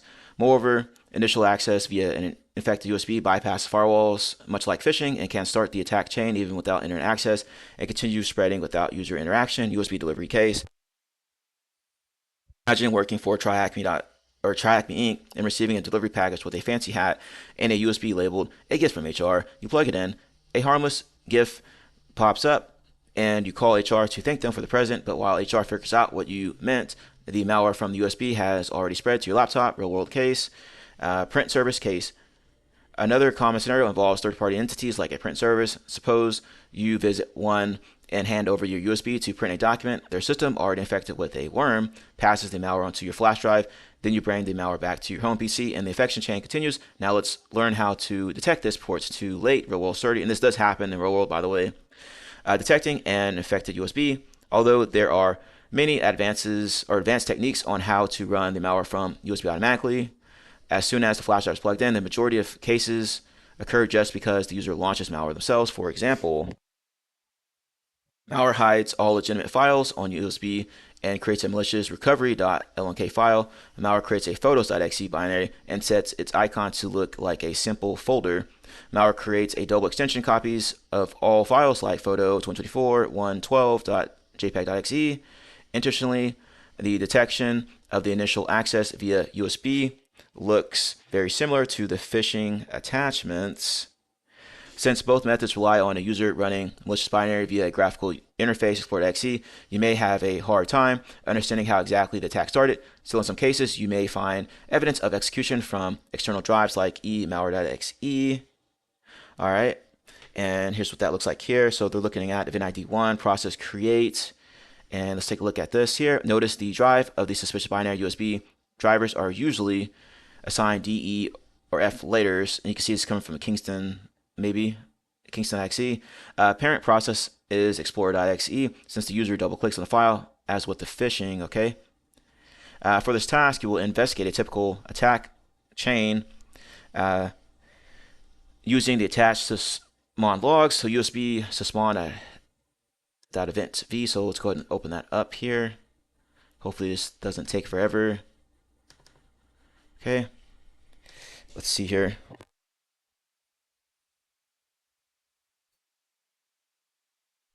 All right, so we're going to take a look at that. So once again, pause the video, try to answer these questions yourself, and then come back to the video, and then we'll go through it together.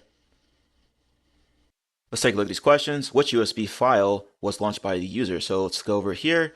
And as you're scrolling through here, remember you can use this find. So you can type in like USB, see if anything comes back. Try to get like a quick win. Okay, something came back here. And it's event ID 1. So let's check it out. All right, so you can see right here, E drive, open SanDisk, 4 gigs, USB.exe. Okay, this appears to be it here. All right, so that's one USB in question.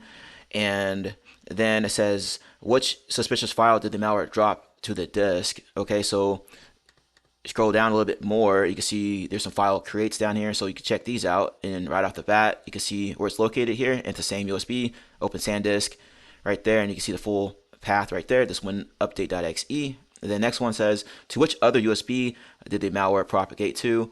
And it's going to be a little bit more down here. Once again, you can hit find to see if anything comes up. Here, let's check this out and see here. Okay, that's the same one. And let's check this one out here. It's going to be in a different drive letter, and all we need is the drive letter. All right, so let's just make things easier here. We're going to search for different drive letters. All right, so we already know one was E, so let's try F, see if anything comes back. Nothing for that. Let's see here. All right, let me scroll back down a little bit here, see if I can find that log again. And I just scrolled over a little bit here, but it's going to be in the F drive, one of these here. So if I remember correctly, it's going to be, I think it's going to be number 1 for the event ID. So let's see here. Scroll back up here. It's got to be one of these. Let's check this one. I think it was this one here. And okay, so we need to scroll back down a little bit here. It's the E drive. All right, so I'm back where I left off pretty much. And let's go ahead and check another one here for 11, file created. And there we go. So we have the E drive here and you have the F drive here for the other one. All right, so there we go there. And they're shortly after each other, just looking at the timeline here. All right, so we're done with that. And let's wrap up this video. Class number 7, conclusion. Great job completing the room. Knowing the common initial access methods helps prevent them, and your required knowledge of detecting attacks in their first stages will be invaluable for quick alert triage and timely incident response. Key takeaways. The 2 most common Windows initial access methods are exposed services and user-driven attacks. Initial access via RDP can be easily detected using default authentication logs 4624 and 4625. User-driven attacks are best detected by process execution events, preferably Sysmon ones. Each initial access method, like LNK, has unique features that you will learn through practice. So we are done with this room here. Awesome. Hopefully y'all have learned something, found this video of value. If you want to help support the channel, help support the community, be sure to like, comment, share, subscribe, hit that notification bell so every time I upload to the channel. Happy hacking, happy defending. Stay safe in the cyber trenches, and I'll see you later.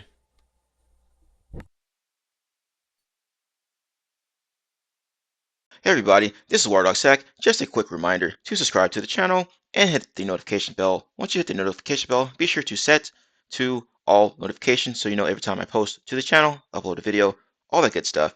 Let's continue to grow our glorious community here. We are in the cyber trenches. We're not just reporting on it.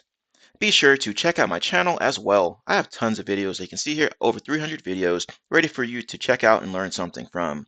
Be sure to review my posts. I'm frequently posting new things to my channel here, including jobs and everything related to that. Also, I have tons of playlists here that you can review, make it more convenient for you. Anyway, happy defending, happy hacking, enjoy the video. Hey everybody, welcome back to my channel. This is WireDogSec, back with another video for you guys. Today's video, we are in TryHackMe, SOC Level 1 Learning Path, Windows Security Monitoring Module, Windows Threat Detection 2 Room. Discover how to detect and analyze the first steps of threat actors after breaching Windows. Let's take a look at task number 1, Introduction. After breaching a host, threat actors are faced with a choice: quietly establish a backdoor to maintain long-term access or take immediate action to achieve their objectives. This room covers the second approach and continues your Windows threat detection journey by exploring what typically follows the initial access, beginning with discovery and collection. Learning objectives: detect common discovery techniques using Windows Event Log. Learn how to trace the attack origin by reconstructing a process tree. Find out what data threat actors look for and how they exfiltrate it. See how the malicious commands are logged by running them yourself. Prerequisites: recall the basics of MITRE tactics and Windows logs. Complete the previous rooms, Windows Threat Detection 1. Be ready to continue your Windows Threat Detection journey, or check out my channel for things related to these prerequisites. I've already started the machine. Here's the instructions on how to start the machine up here. Credentials, if you want to VPN into it, there you go right there. And we are ready to go. If you want to help support the channel, be sure to like, comment, share, subscribe, and hit that notification bell so you know every time I upload to the channel. Without further delay, let's go ahead and dive into it.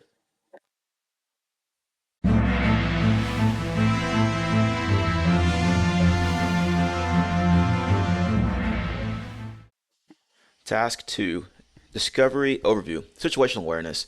After the criminals pass through the front door, do they know what's behind the door? Most do not, so they will start searching the rooms. Maybe there is a hidden treasure, but maybe a trap ready for action.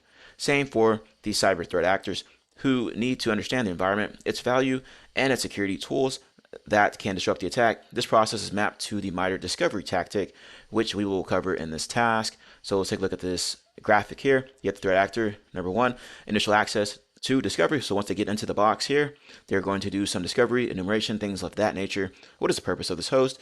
Is the host a part of a network? What privileges do I have? Okay, so they're going to try to figure out and get a lay of the land here. Discovery commands. First questions you may have once you wake up from a dream might be, who am I and where am I? The same is true for threat actors that might have sent thousands of phishing attachments to all emails they knew but managed to breach only a couple of systems they saw for the first time. So they need to find out more of the victim's details. So we have a table here: discovery purpose and common cmd/PowerShell commands, files and folders to find out the host purpose, victim's job or the interest, type, and then file. Get contents file dir on the folder. Get child item folder, users and groups to find out who uses the host and with which privileges. So who am I? Net user, net local group, query user, get local user. System and apps to find out vulnerabilities or apps to steal data from. Task, and then /v system info. WMIC product, get name, version, get service, network settings to find out if the host belongs to a corporate network. ipconfig/all. netstat-ano, netsh, advanced firewall, show all profiles, active antivirus. To find out how risky it is to continue the attack without being blocked, get WMI object -namespace, and then you have root security center 2. Query select all from antivirus product, and a lot of this here can be detected on, by the way, so you can build your detections by these types of commands being ran here. Okay, so you can bind those together to build those detections out to alert your SOC on what's going on there. Discovery process. Recall the phishing attack chain from the previous room. After the attachment is launched, it runs basic discovery commands to identify the victim or even delete itself if a specific antivirus is installed or a victim is not from a targeted company or country. And then it connects back to the threat actor, giving full control over the victim. From here, or from there, human attackers can type additional discovery commands if required. How attackers control the victim. So this looks like a Metasploit here. They have an interpreter session, opened some other information here. They did shell, so it dropped into the actual command line there on the Windows box, it looks like here. ipconfig, so they're gathering up that network information there. Okay. And we have some questions here. So go ahead and pause the video, try to answer these questions yourself, come back to the video, and then we will step through it together. Hey everybody, this is WireDogSec. Just a quick reminder to subscribe to the channel and hit the notification bell. Once you hit the notification bell, be sure to set to all notifications so you know every time I post to the channel, upload a video, all that good stuff. Let's continue to grow our glorious community here. We are in the cyber trenches. We're not just reporting on it. Be sure to check out my channel as well. I have tons of videos. You can see here over 300 videos ready for you to check out and learn something from. Be sure to review my posts. I'm frequently posting new things to my channel here, including jobs and everything related to that. Also, I have tons of playlists here that you can review, make it more convenient for you. Anyway, happy defending, happy hacking, enjoy the video. All right, let's take a look at these questions. Open CMD and type net user administrator. Which privileged group does the user belong to? So you can fire up CMD or you can just fire up PowerShell here. As you can see, I fired up PowerShell. So I'm up arrow, net user administrator, scroll down, or just look through here, and you can see that local group memberships is administrators. So once you run that, you have to flip over into the Windows event viewer and try to find your command. It says Sysmon logs. What is the image field of the net command you just run? So to get in here, open up event viewer here. Okay, so just go down here. You can search for event viewer and it'll pop up. To get down to the Sysmon logs, make sure you're in the right place. Okay, so go down to applications and services, logs, Microsoft, Windows, scroll all the way down to Sysmon. All right, and then just go ahead and locate whichever log that's in. Okay, and you can see that this is the one for me. It might be different for you depending on the time you run this, but you can see image C Windows System 32 net.exe. And if I scroll down a little bit more here, you can see the actual command line right there, user administrator, and you can see the rest there. Okay, so there we go for that one. Task number 3, detecting discovery. Discovery via CMD. Discovery via the command line is the most common and easiest method available for threat actors. This is because it simply uses the existing commands like whoami or ipconfig that are available on all Windows machines by default. Check out this article for a real-world attack example. Luckily for the defenders, most of the launched commands are logged as new processes like on the process tree below. So discovery commands coming from invoice.pdf.exe. You can see users, victim, downloads, invoice.pdf.exe, and here you go. It's launching cmd.exe, ipconfig, whoami, /priv, dir, net user, task list, v, and etc. etc. You can see the rest there. They started running all kinds of commands, and then this appears to be them navigating into the PowerShell from the command line, right? From the command terminal there, and they're getting into an actual PowerShell prompt there and start running some PowerShell commands, get service, and then get MP preference. You can see the descriptions over here, what these commands do. Discovery via the GUI, graphical user interface, and cases where threat actors log into the system interactively, like after the RDP breach, they are not limited to console commands, but they often use them anyway as a habit with access to the graphical interface. Nothing prevents attackers from using the same toolkit as you do: apps and programs, system settings, disk management, or even event viewer. In this scenario, you won't see typical whoami commands, but rather a process tree that looks like this. So process tree for the graphical user interface discovery. So explorer.exe, cmd.exe, and then from there, mmc.exe, open computer management, list network adapters, access settings panel, read a text file, run task manager. So they're doing similar things here just through the graphical user interface. Detecting discovery. The first task to detect a potential discovery is to find a discovery command, or better, a sequence of commands run during a short period of time. That's what I was explaining earlier to build detections around this activity. You will see them as process creation, events tracked as Sysmon event ID 1, or as new rows in the PowerShell history file. There are lots of discovery commands, so be prepared to use the search engine if you are not sure what the commands mean. Next, it is important to find out where the commands are coming from. Commands like ipconfig are often used by IT departments and legitimate tools, and you don't want to create panic just because your coworker checked their IP. For this room, you can build a process tree using Sysmon logs, filter for process creation events, and correlate process ID and parent process ID fields like in the example below. So take a look at this here, discovery process, and you have the process ID 1830, ipconfig, downloads, and parent process ID is 1801. Start it from CMD, right? As you can see that here. And then from there, phishing invoice. So it's backtracking into that original malware there, and the graphical user interface, right? So it's progressively going. All right, so it says for this task, open the VM and run a phishing attachment sample located at here in task number 3, invoice.pdf.exe. So let's go ahead and minimize this, and there's task 3 here, and there it is to run. All right, so go ahead and try to work through this yourself. Pause the video, okay, and come back to the video once you're done, and then we'll step through it together. All right, let's take a look here. Looking at Sysmon logs, what is the first command the invoice.pdf.exe execute? Which command did the malware use to check the persistence of Microsoft Defender EDR? To which domain did the malware send the discovered data? So let's go ahead and run this bad boy and see what it does. Okay, it's running all kinds of stuff here. All right, sending data to the human attacker. So I guess it's done. Okay, let's go ahead and check our logs here, and let's refresh.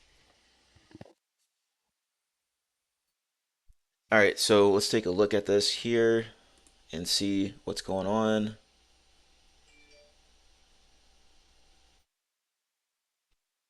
All right, let's see. This looks like the exfil.beakz cafe. So this is going to be the domain that looks like it reached out to. I'm going to grab that. Yep, invoice.pdf.exe. All right, so we're going to put this in here, right there. Next one is the find the persistence of Microsoft Defender. So this should be relatively close by here. And wow, there's a lot of junk right there. So we'll keep looking around here. All right. See here, that's interesting. Okay, find string.exe. Let's see here. Task list, running task. So we'll keep looking at these process creates to see if we find something interesting. And there we go. Okay, so this looks like it's it here. I'm gonna go ahead and grab that. All right. And next one is what's the first command that it runs? So we'll just keep navigating down until we get to that point here. It's probably going to be this find string maybe. There's another task list there. All right, so let's keep going down here, and let's see. Let's check out this here. Okay, well, it's still looking for all kinds of AVs, it looks like, so we'll have to scroll down a little bit more.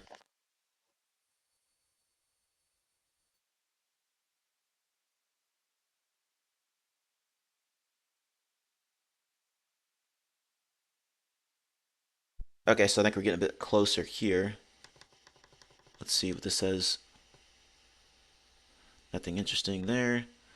And maybe it's this first one right here, smart screen, okay. Check this next one, invoice.pdf, there we go. All right, so now let's see what the first command it was here.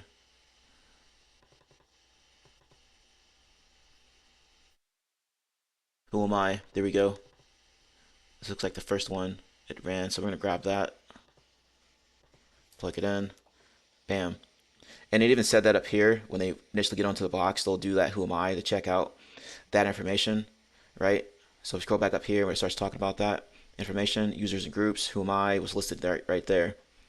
All right, so let's go on to the next one. Task number 4, collection overview, searching secrets.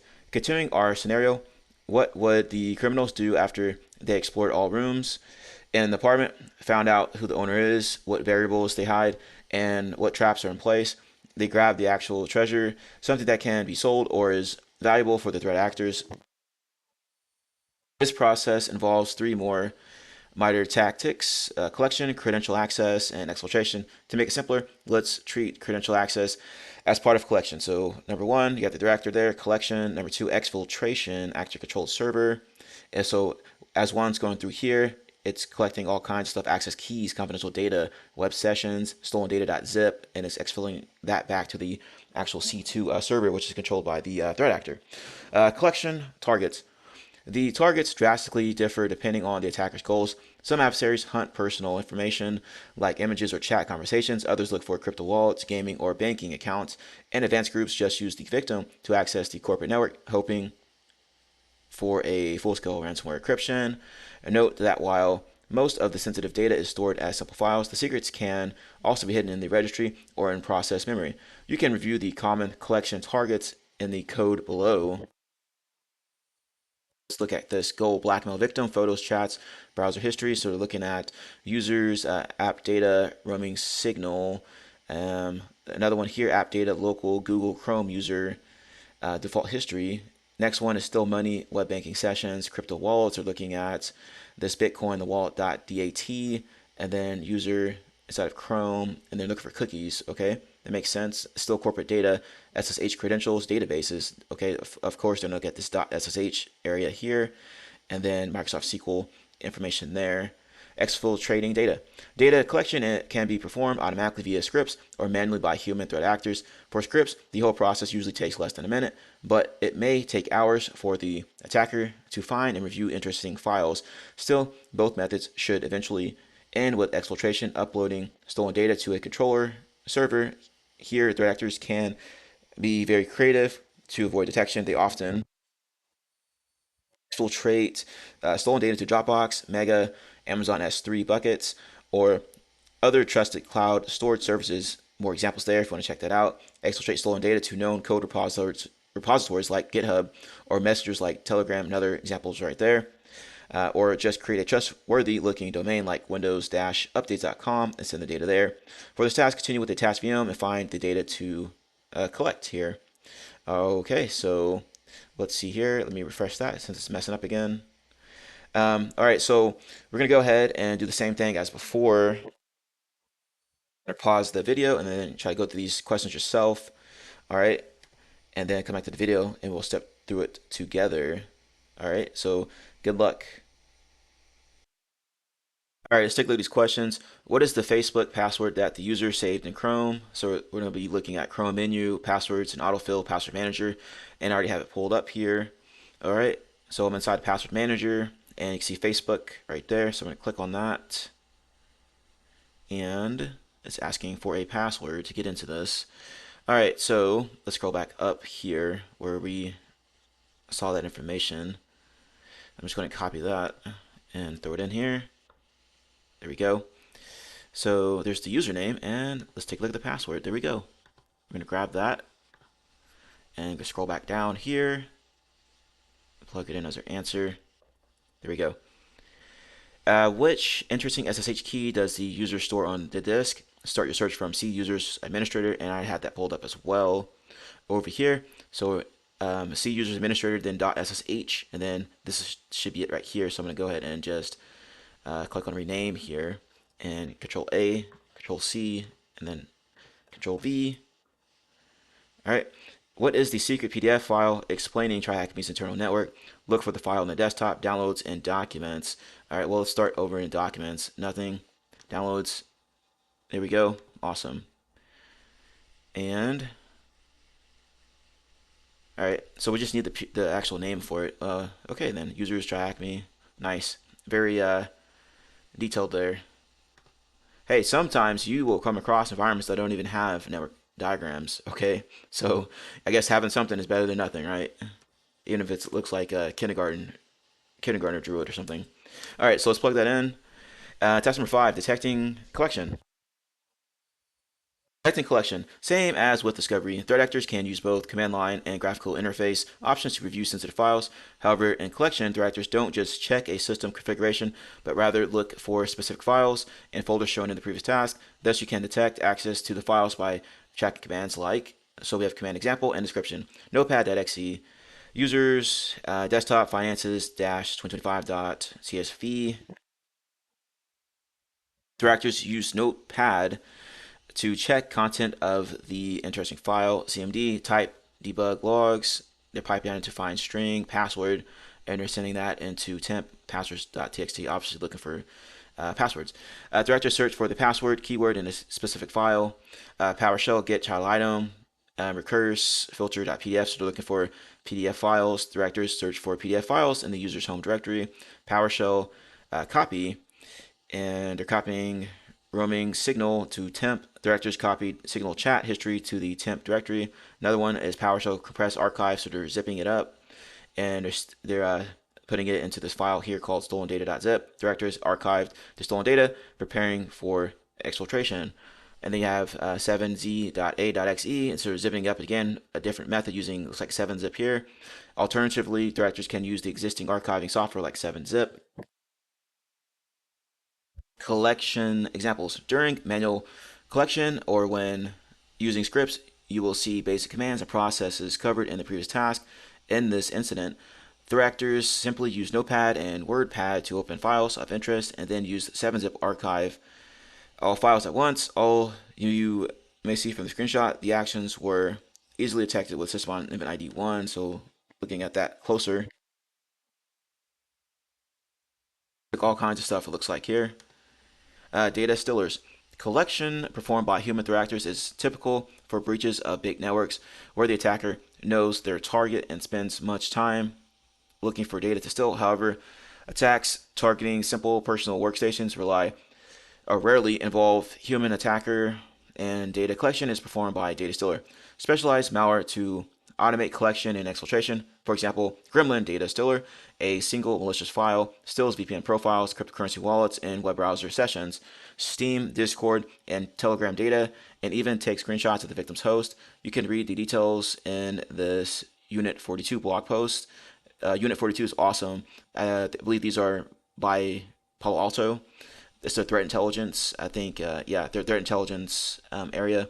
Note that data stealers rarely use CMD or PowerShell commands, but rely on their own code, making it harder to understand which exact data was stolen or accessed. Okay, that's interesting there. A bit of that here. Data stealer function, stealing Telegram sessions from Unit 42, yep, Palo Alto Networks.com. All right. Interesting there. For this task, run a simple data stealer sample and analyze its actions in the logs here. Task 5 stealer.exe. So let's get this ready to go here. All right, so it keeps messing up. We'll just refresh that here. And then we'll have some questions to answer as well, it looks like here. So we're getting back into Sysmon logs and taking a look at that stuff there. All right, so let's look at this here. And we will just close out of that. Go back to practice here. And then task number 5, get it ready to go here to fire it off. Okay, so once again, pause the video, step through this yourself, and then come back to the video, and then we will proceed forward. All right, so let's take a look at this. Looking at Sysmon logs, what directory does the stealer create? So let's go ahead and fire it off. All right, let's go into running. Well, we can already see what it's looking for there. So let's go back up a little bit. It said PDF, docx, XLS. Okay, so we already know what it's looking for just by looking at that. But anyway, let's go ahead and minimize this. Looks like it's done running. And then we will refresh this. So 911 down there. And let's go back down here and see. Okay, there we go. All right, so let's take a look at this first one here, xcopy.exe. All right, staging, it's doing all kinds of stuff here. Let's see here. PowerShell stuff right here. Staging.zip. All right, so let's see here. What directory does the stealer create? All right, so it looks like it created this. Looks like this temp right here, or no, it created this. Let's see here. Maybe we skipped over it.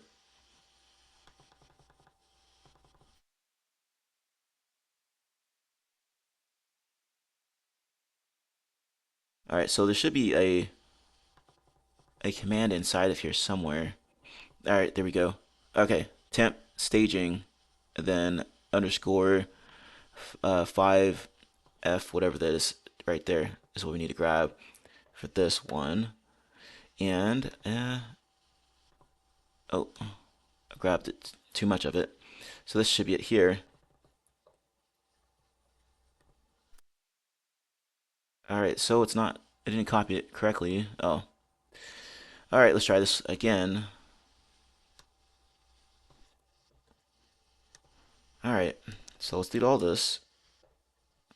There we go. Which 3 file extensions does the malware search for?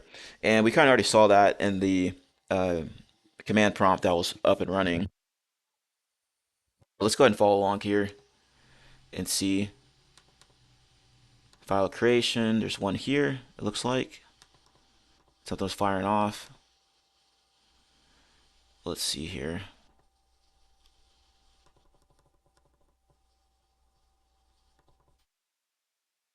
All right, so we need to look for, I think these event ID ones.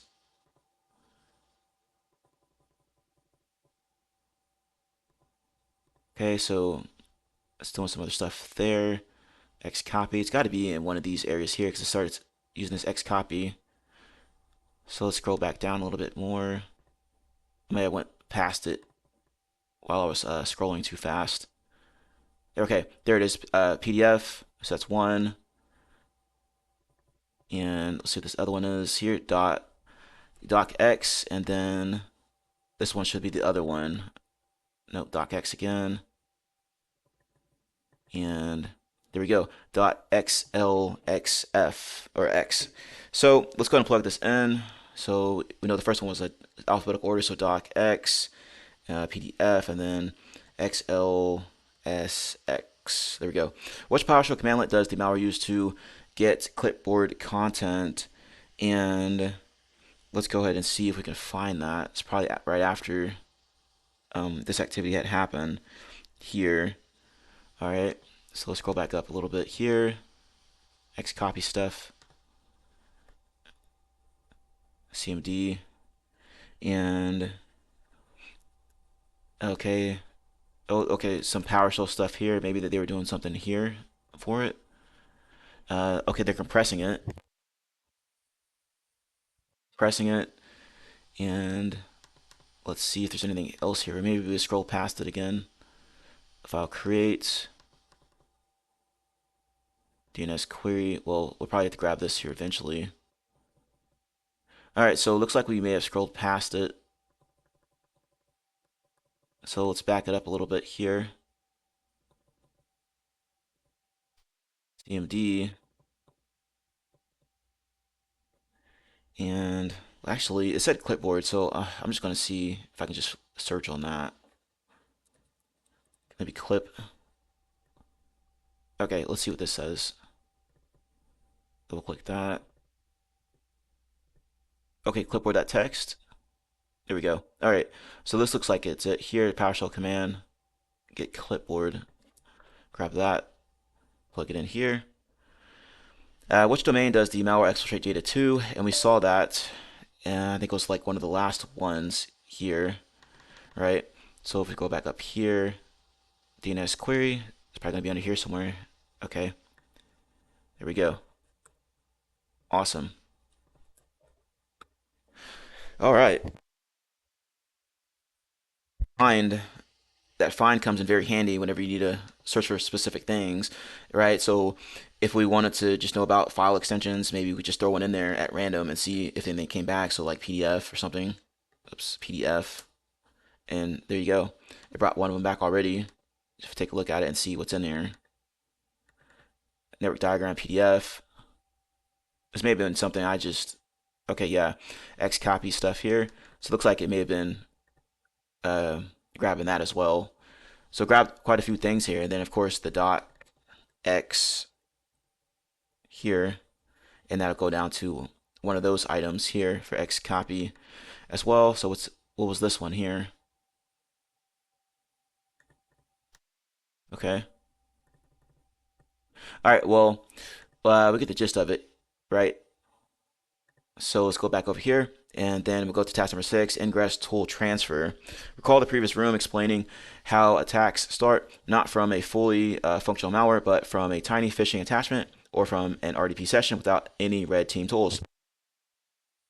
Thus, at some attack stages, threat actors may need to download more tools to achieve their goals. For example, a script to automate discovery and find common vulnerabilities like Seatbelt, a tool to extract saved passwords or operating system credentials like Mimikatz, a fully functional remote access Trojan, rat like Remco's rat, finally a ransomware binary to encrypt the system after data is stolen.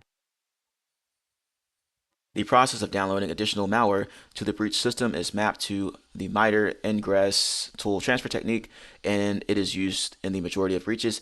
You have already seen an example where L&K Attachment, use PowerShell to download additional malware, but there are many other ways to transfer malware even without PowerShell. Common transfer methods. Why can't the threat actors just include all they need into a single phishing attachment? You may ask. There can be different reasons, but the common ones are to bypass antivirus by splitting the malware into multiple parts and to minimize exposure of their tool/exploits in case they're caught right in the beginning. Let's take a look at this table: ingress tool transfer command, and then common cmd/PowerShell commands via certutil. So certutil.exe URL cache, and then it's going out there to that URL to download. Looks like some malware there. Via curl.exe. There we go again. And then you can do a PowerShell. So there's multiple ways to get that particular tool or malware onto the target or victim machine there via the GUI. Just copy and paste via RDP or download it via the web browser. Detecting tool transfer. Since a transfer requires a network connection, your best option would be to track a network connection or a DNS request from the suspicious process. Note, however, that threat actors often try to avoid detection by downloading the tools from legitimate services like GitHub. So make sure to analyze which process is making the connection, the destination domain, and the file being downloaded. The screenshot below shows a complete event chain. All right, so CMD is launched right there. Curl.exe starts to download. File is downloaded, and then the connection to blackhat.thm. A delayed event should be number 3. Okay, and you can see some additional information here in event 1 for Sysmon. Okay, there we go. For this task, continue with the VM and test the ingress tool yourself. Use the URL appsforfree.thm/trojan.exe to answer the questions below. All right, so we're going to go ahead and copy that, get it ready to go. And we have some questions as usual here. So go ahead, pause the video, try to answer the question yourself, comment the video, and then we'll go through it together. Let's take a look here. Open Chrome browser on the VM and navigate to the URL. What is the flag and the response? So I already have that pulled up here. Enter. And let's see what it comes back with. All right, it's kind of slow. Okay. Next one, we're going to be using curl, it looks like, for this one. So remember to do curl, we can just use curl.exe, the URL, and then output into an exe name here. All right, that's going so slow. So curl.exe. Okay, paste that into this here, and -o, and we'll just say mal.exe. And let's see, hopefully this isn't messed up here. Oh, something popped up down here. Oh, Stiller. Maybe I should close that out and see if anything happens. Okay, well, it says no internet on this, but this just went through. Okay, there's the first flag there. It just takes a little bit of time. So we got the first flag, and we should be waiting on the second one here. So we don't need this anymore. And let's see. Okay, I guess we don't need this in there. Let's just do this here. There we go. Grab that. And then certutil, and then the PowerShell one. All right, so we're just going to copy and paste this stuff inside of there. I wonder if we don't need the F in there. So let's copy this right there, and then we'll do this here. See if this works.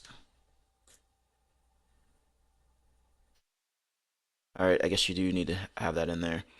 So let's try this again. -F.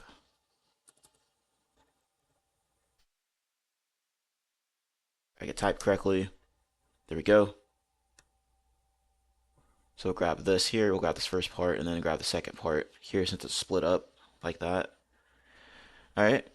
So pretty straightforward. It's just showing you different techniques that can be used to download, the tools onto the victim machine and whatnot there. Last one's going to be PowerShell. So let's go up here, invoke web request. So we need to put this in single quotes, it looks like here. and let's go ahead and try that. And let's go ahead and copy this right there. And I need to get rid of this. Alright, so let's try this first, see if anything happens. Oh, something messed up here. Alright, I'm not sure what happened, but let's try this again. So we're going to grab PowerShell and grab this whole thing here, and instead of messing around with that, let's just do it in Notepad.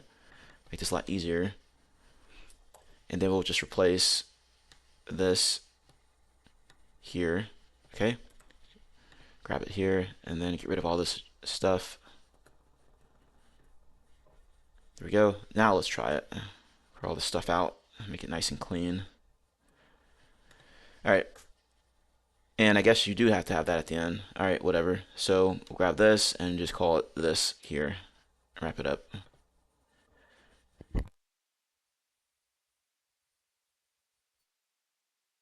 There we have it right here, and we're done.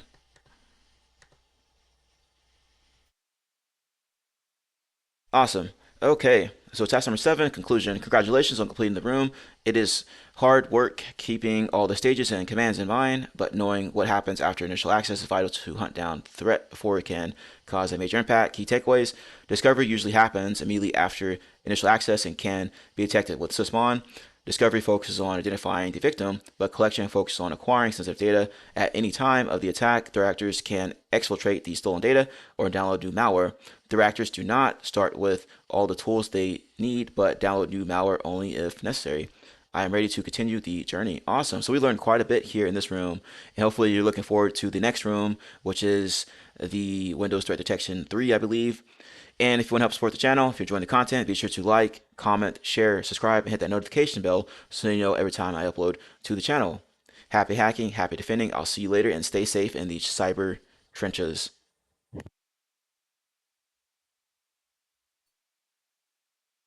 Hey everybody, this is WireDogSec. Just a quick reminder to subscribe to the channel and hit the notification bell. Once you hit the notification bell, be sure to set to all notifications so you know every time I post to the channel, upload a video, all that good stuff.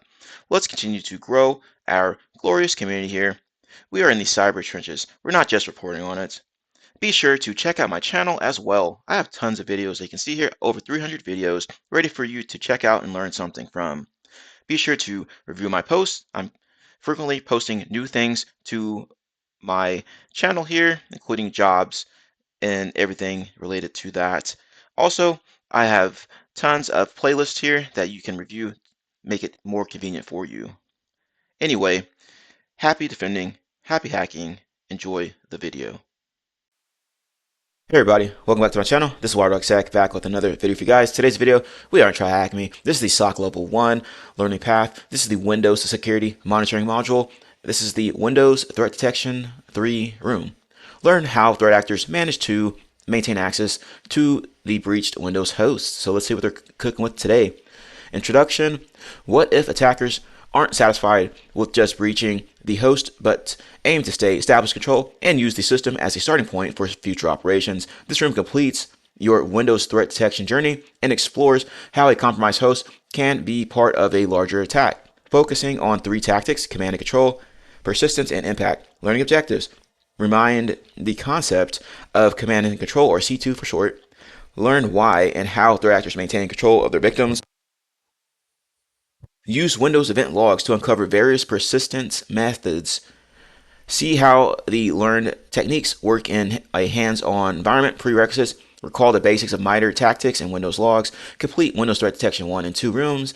Be ready to dive deeper into the last stages of Windows attacks. So check out my channel for anything related to these prerequisites. Lab access. So here's the instructions on how to access the lab. Click that green start button down here. As you can see, mine is loading up right now. And also, if you want to VPN into the VM, you can do it here with these credentials and instructions right there.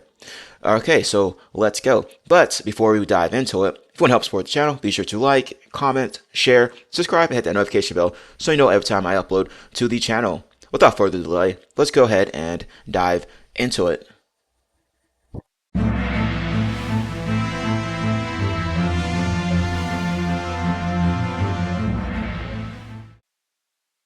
Task 2, Command and Control. You already learned that USB worms and phishing attachments can infect the machine, but how do they do it exactly?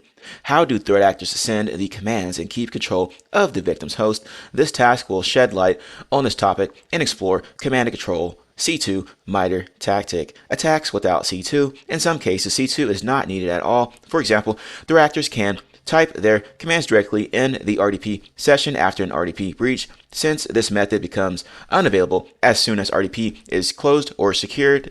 Most threat actors choose to set up a C2 immediately after the breach. So let's take a look at this here. And number 1, attacker breaches the server via the RDP. Number 2, attacker uses RDP as a normal user, as we can see here, over here, right? And then it says attacker sees the results in the GUI.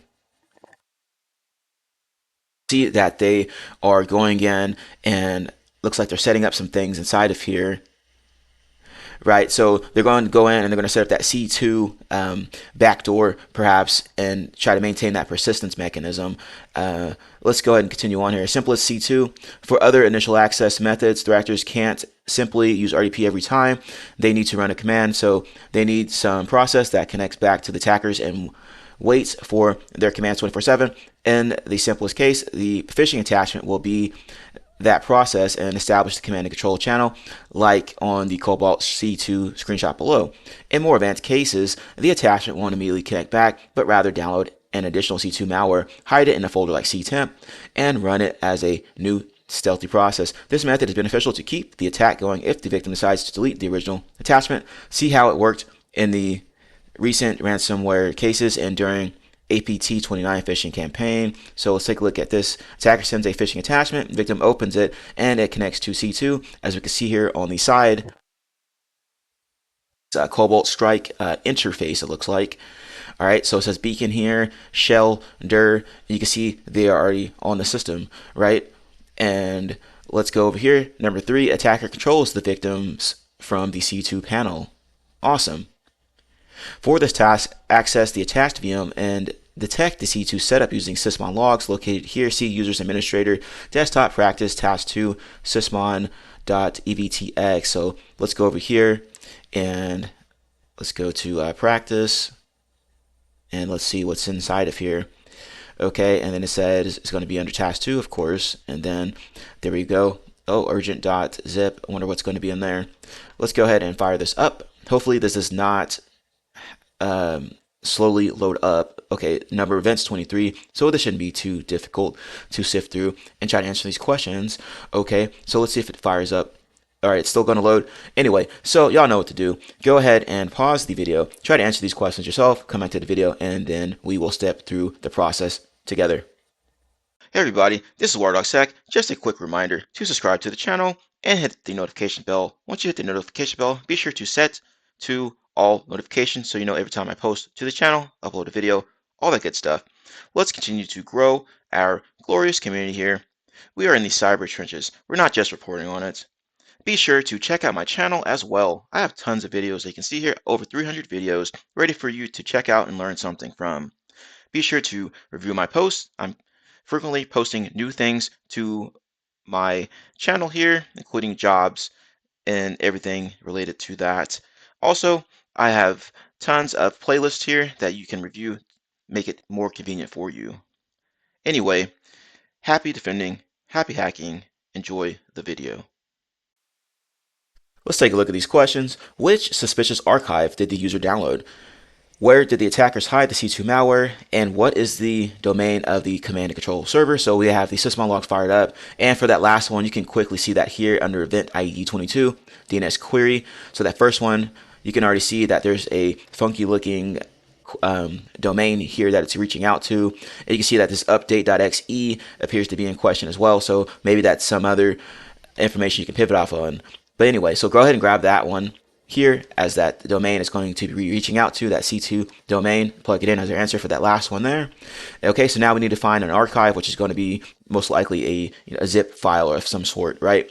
So you can go in and try to find that. So that's what I did. I did zip here, click next, and immediately it found one. So scroll down here, you can see right there. administrators downloads urgent exclamation point .zip. So there we go for that one. And then the next one is, where do they hide the C2 malware? So we already have .zip in question, and also there was that update .exe that was firing off too, and looks like it was connecting to that C2 domain. So basically just go up here and you're just going to go up through here until you find that particular section, and you can see that this is mentioned right here: app data roaming update .exe. Okay, so that's what I went with here to get that one.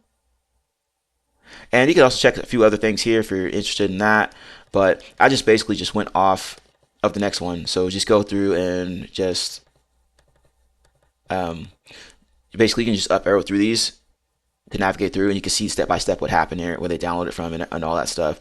But that's how I got those.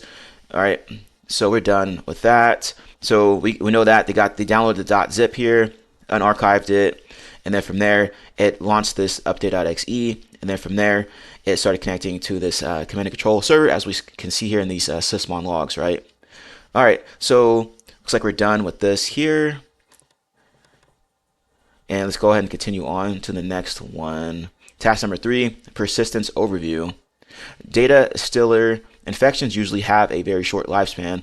They breach the victim, collect the data, exfiltrate it, and exit, all within minutes. However, most other attacks maintaining access to the victim for days or even months after the initial access is vital.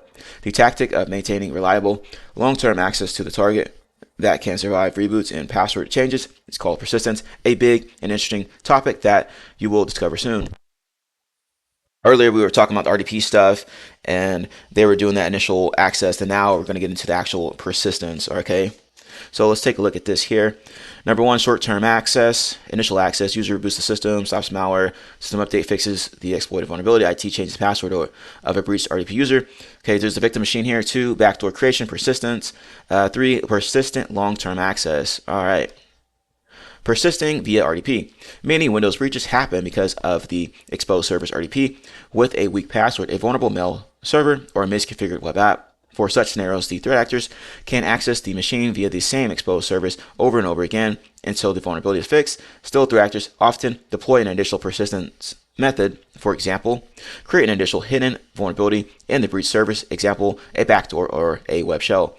Create a new user, T1136, make it an administrator, T1098, and use it for further RDP logins. Let's focus on the second method now and see how you or threat actors can manage users on Windows. The first option is to use the graphical utility by searching for computer management or by launching lusrmanager.msc. The second option is to use a command line like in the example below. Okay, so here's the command line method here. Number 1, 2 methods to create the Mr.backdoor user. There's net user, there's the name of the user, there's the password, and then /add new local user. So this is PowerShell, and this is how you do it via PowerShell. Okay. Number 2, methods to add the user to administrator. So once again, through the regular command prompt, net local group administrators Mr.backdoor add, so adding to the local administrators group here, and then here's how to do it in PowerShell. Add -local group member administrators -member, then Mr.backdoor. Detecting backdoor users, it's time to go back to the security event logs. Every user creation event is logged as security event ID 4720, which you explored in the Windows logging for SOC room. Since threat actors can be very creative with naming the backdoored accounts, you should not rely just on detecting suspicious names like hacker, but rather investigate. Number 1, who created the account? Can the person confirm the account creation? 2, what is the source IP and time of the creator's login? Is it expected? 3, which other suspicious events can you see in the creator's session? Making users privileged. Next, a new user by itself won't give the attacker much, as the default user permissions do not allow remote RDP logins or grant administrative privileges on the machine. To overcome this, threat actors will add their backdoored account to one of the privileged groups, which is tracked by security event ID 4732. The most commonly exploited groups are administrators and remote desktop users resetting passwords.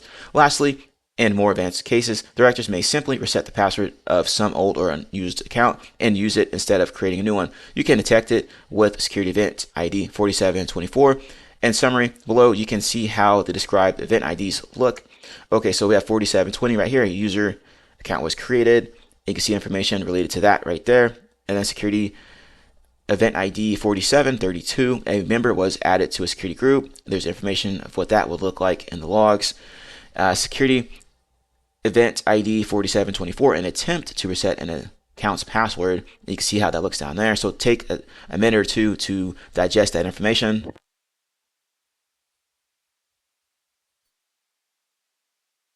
Okay, let's go ahead and continue on here. All right, for this task, try to detect a persistence via the backdoored user. It's going to be in this task number 3. So let's just go ahead and fire that up. Okay, so let's close this out because it's going to fire up anyway. And let's go back to practice, task 3. Double click that, and it should fire up. There we go. Okay, so we're going to have 31 events in here, so it should not be too bad for this to load up properly. There we go, and we can see all the event IDs right there. All right, so once again, go ahead and pause the video, try to answer the question yourself, to come back to the video, and then we will proceed forward. Let's take a look at these questions here. How many times did the director fail to log into the administrator? After the successful login, which backdoor user did the attacker create? Which privilege group was the backdoor user added to? Which we could kind of infer what this one's going to be. So they had mentioned remote desktop users, and also administrator was the other one mentioned. So let's take a look at these logs here. And this very first one, you can see a member was added to a security enabled local group. And as you're going through here, you can see what we're cooking with right here. You can see the member is support, it looks like. So this is most likely going to be the backdoored account. And if we scroll down a little bit more, group administrators. So they added them to the local administrators group. So we already have 2 answers there, administrators and support. And now we need to get the number of failed login attempts here. And you can also just go through and double check these if you wanted to. So there's support again, group users, right? User account management here. Take a look at some of these. Support. So support's mentioned quite a few times inside of here. And you can see information about this account. Don't expire password, enabled, some other things right there. Okay. So feel free to go through these logs one by one if you want to see some additional details there of the attack progression and what the attacker did. And that's kind of ideally what you would do as well in the real world. So anyway, let's go ahead and find the number of failed attempts here. Okay, so an easy way to do this, like I said, if you don't know the correct event ID at the top of your head, you can just use find here and fail. There you go. Here's 4625. So it looks like we're looking for audit failure. So let's take a look at this first one here. And administrator is mentioned right there. Okay, so let's scroll down here and see how many there are. So 1, 2, 3, 4, 5, 6. So it looks like 6. All right. So after that 6th one, there's a successful logon right here, it looks like. Okay. There we go. Yes. So it looks like the number of failed logins was 6. And then it had a successful one after that on the 7th attempt from what we can see here. All right. So there we go for that. Next one, task number 4, persistence, task and services. Our persistence. Persistence via a backdoored user works well if you can remotely log in to it via RDP, but if the attack started through a phishing attack or USB infection, that's not an option. For these scenarios, the actors need an actively running malware that maintains a connection with their C2 server even after a system reboot. How could they achieve malware persistence, services, and tasks? Unfortunately for defenders, there are literally 100 or more methods to persist on a Windows machine. As a SOC level 1 or level 2 analyst, you don't need to know them all, but let's start with the 2 common ones. So like I said, if you don't remember any of this stuff in the real world, okay, you can always ask AI or you can just Google the information to help you out, right? The process of finding the solution to a problem is more important than finding the solution itself, so remember that. Okay, let's take a look at this table. Persistence method, attack, example, event ID logging. Create a Windows service runs after OS startup. And here's an example of that. SC create, bad service, then path, and then you have malware.exe, start equal auto, event ID logging, launch of sc.exe, Sysmon ID number 1, and service creation security 4697. Next one, create a scheduled task, run after OS startup. You have scheduled task, create TN, bad task, malware.exe on start, and system. Launch of scheduled task.exe, Sysmon, VIN ID number 1, scheduled task creation, security ID 4698. Detecting services. Many critical Windows components like DNS client or security center are services. You can view services by launching services.msc or searching for services, but you need administrative privileges and the sc.exe command to create or modify one. Threat actors can create their own malicious services that will run the specified program on startup, and they do it very often, as you can read in the MITRE examples. In logs, you can detect malicious services in 3 ways. Number 1, detect the launch of sc.exe, create command via Sysmon VIN ID 1. Number 2, detect service creation via security event ID 4697 or system event ID 7045. Number 3, detect suspicious processes with a services.exe parent ID. So let's take a look at this graphic here. First one is the security event ID 4697, and here's information related to that. You can see the subject, you can see the service information here, bad service, malware.exe, etc. Service process tree, right? So services.exe, and then you see svc host.exe, only in some cases, and then malware.exe. And then service appearance and services, you can see bad service listed there in the GUI. All right, nice. Detecting task. Scheduled tasks are another Windows feature heavily used by the OS and external apps. Example, to check for updates or make a backup every hour. From GUI, you can manage tasks by launching tasks chd.msc or searching for task scheduler.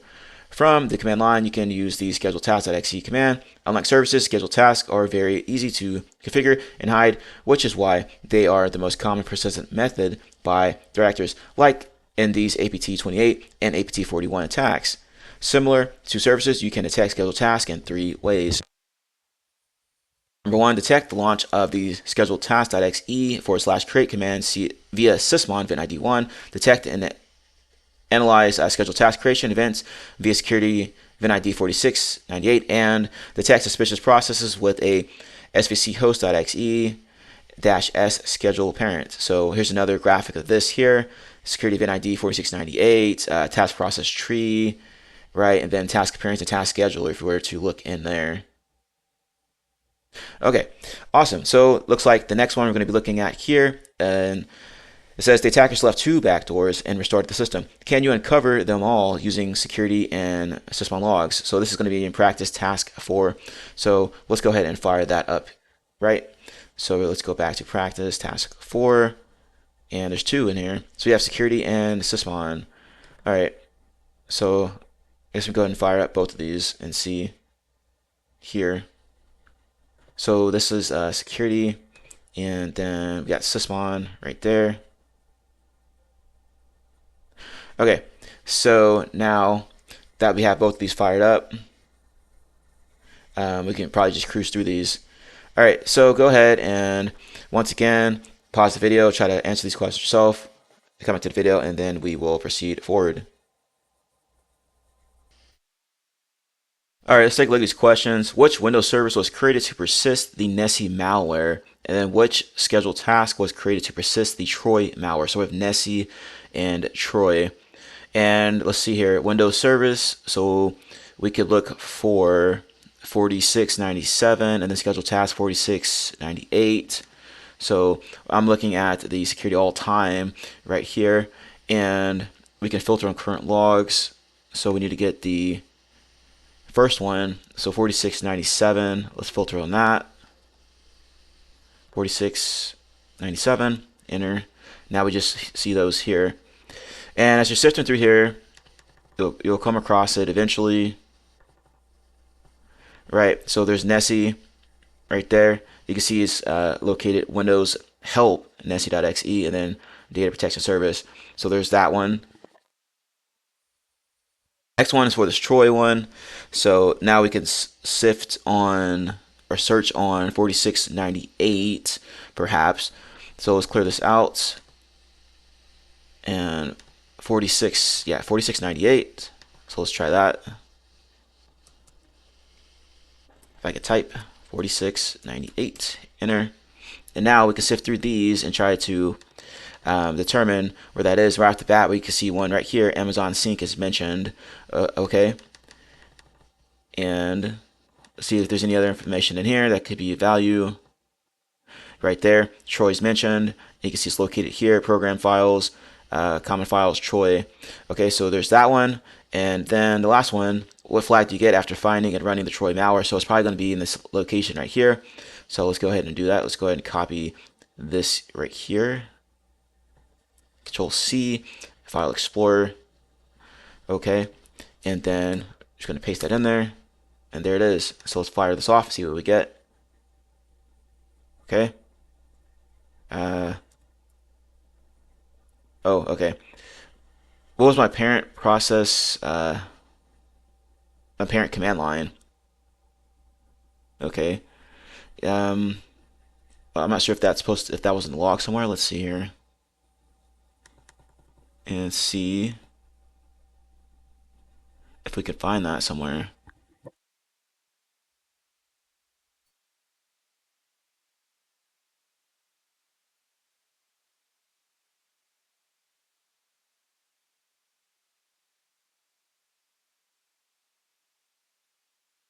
All right, so we have to find this one. It's probably going to be SVC host or something like that.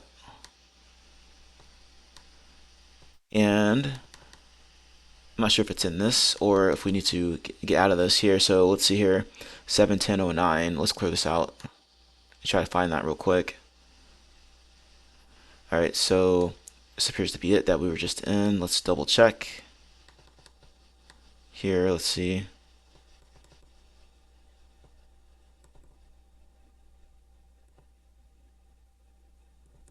You know what? Let's do this. Let's try to do a find here. And what do you know? Looking for Troy.exe.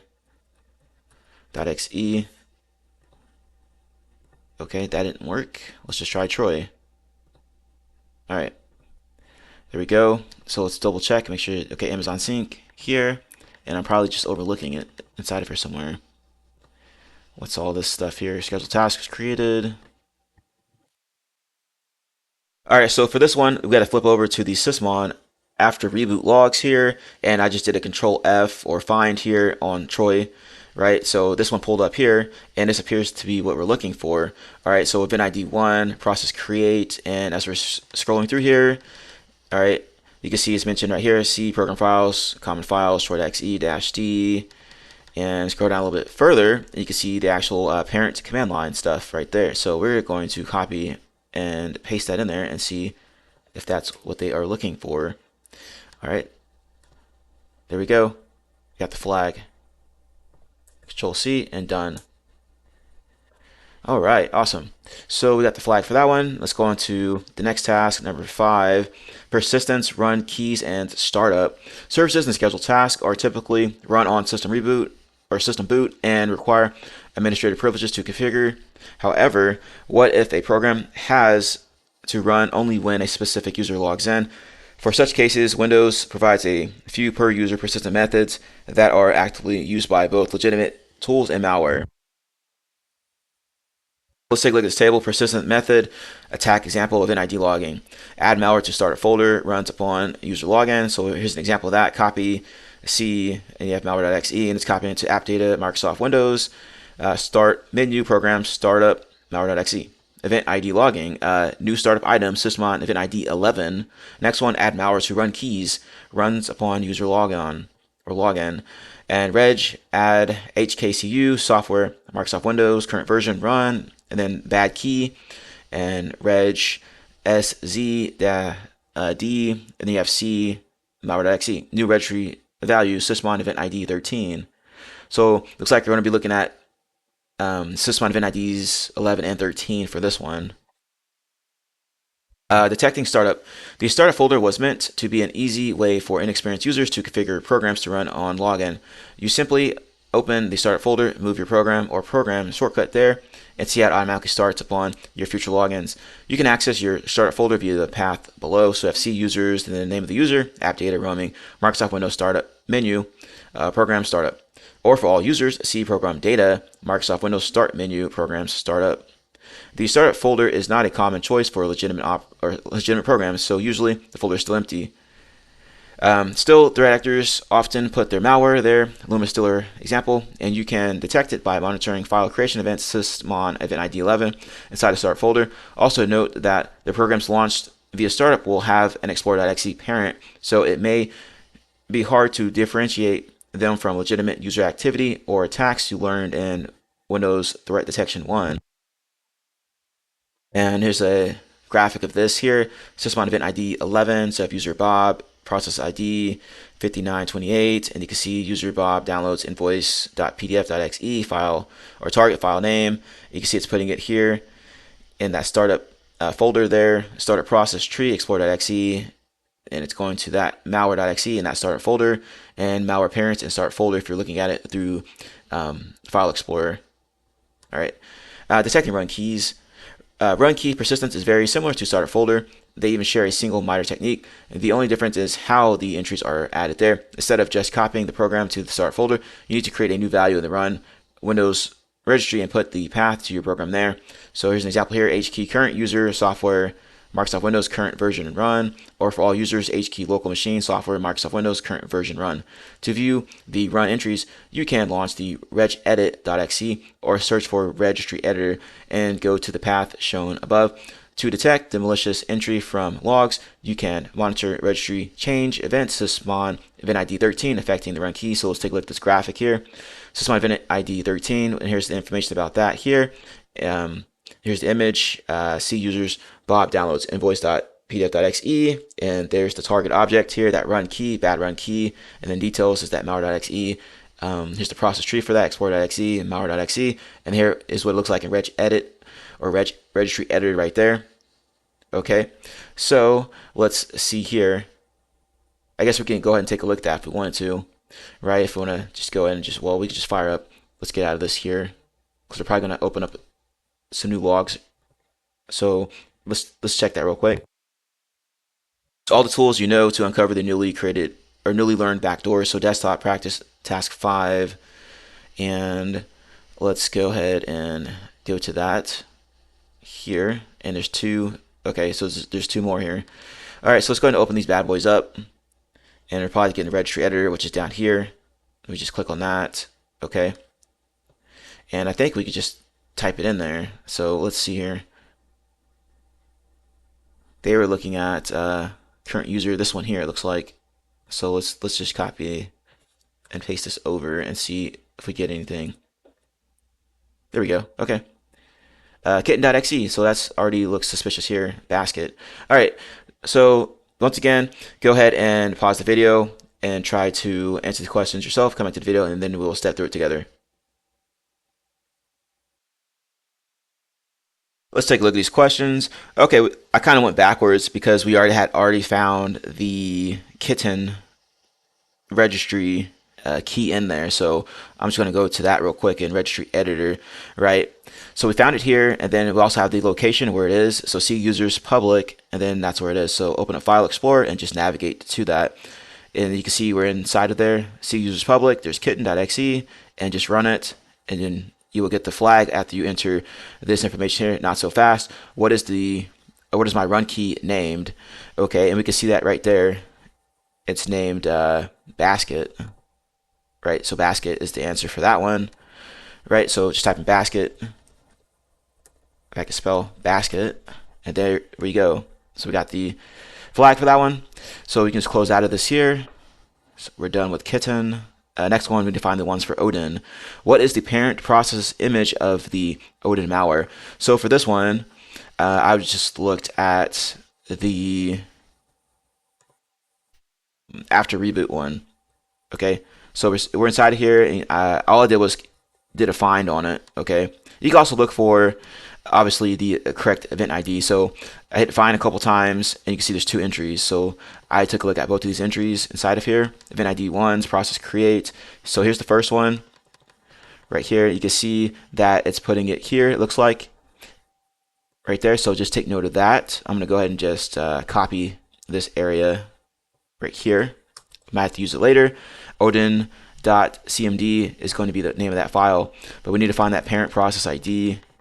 Okay, so we go down here, the parent image, I should say, which is going to be C Windows Explorer.exe for that one, right? Parent process image. Okay, so we're done with that one. Next one, we need to find out what is the last line that the Odin malware outputs. So once again, we took note of that location, right? So open up File Explorer and just navigate to it in that startup folder area. Okay, there it is.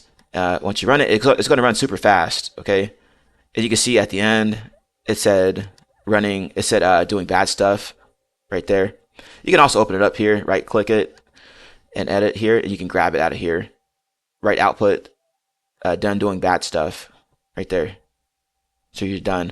You can see doing bad stuff was at the top as we ran it a couple times, and then at the end, the last line was done doing bad stuff. Okay, plug that in as our answer, and we are done. An alternative way of finding the answer for that Odin malware once you run it is to open up the command prompt, navigate to that area where it is. So as you can see, I'm in that directory. I'm going to do a dir, show you where it is. There's odin.cmd, okay? And then I'm just going to type that in, hit enter. It'll go through and run, and it won't close out the terminal here. You can see our answer is right there at the end. So there you go. Task number 6, impact and threat detection recap. Need for persistence. In the previous task, you have learned how threat actors can remain active on the systems, but why would they need it? Why not just steal the data and exit the system for detection? There can be multiple reasons, but the main ones are, so let's go ahead and take a look at what they have here for that one. And let's see here. Number 1, add the host to a botnet and use it for further attacks, like how the Kraken botnet combines crypto miner, data stealer, and C2 capabilities. 2, spy on the victim as part of a state-sponsored campaign, like how Volt Typhoon stayed undetected in the U.S. grid for nearly a year. And number 3, use the victim as an entry point to the network, breaching which could take months, like in the case where threat actors spent 29 days breaching a full network. Interesting there. All right, so let's see here, Active Directory and ransomware.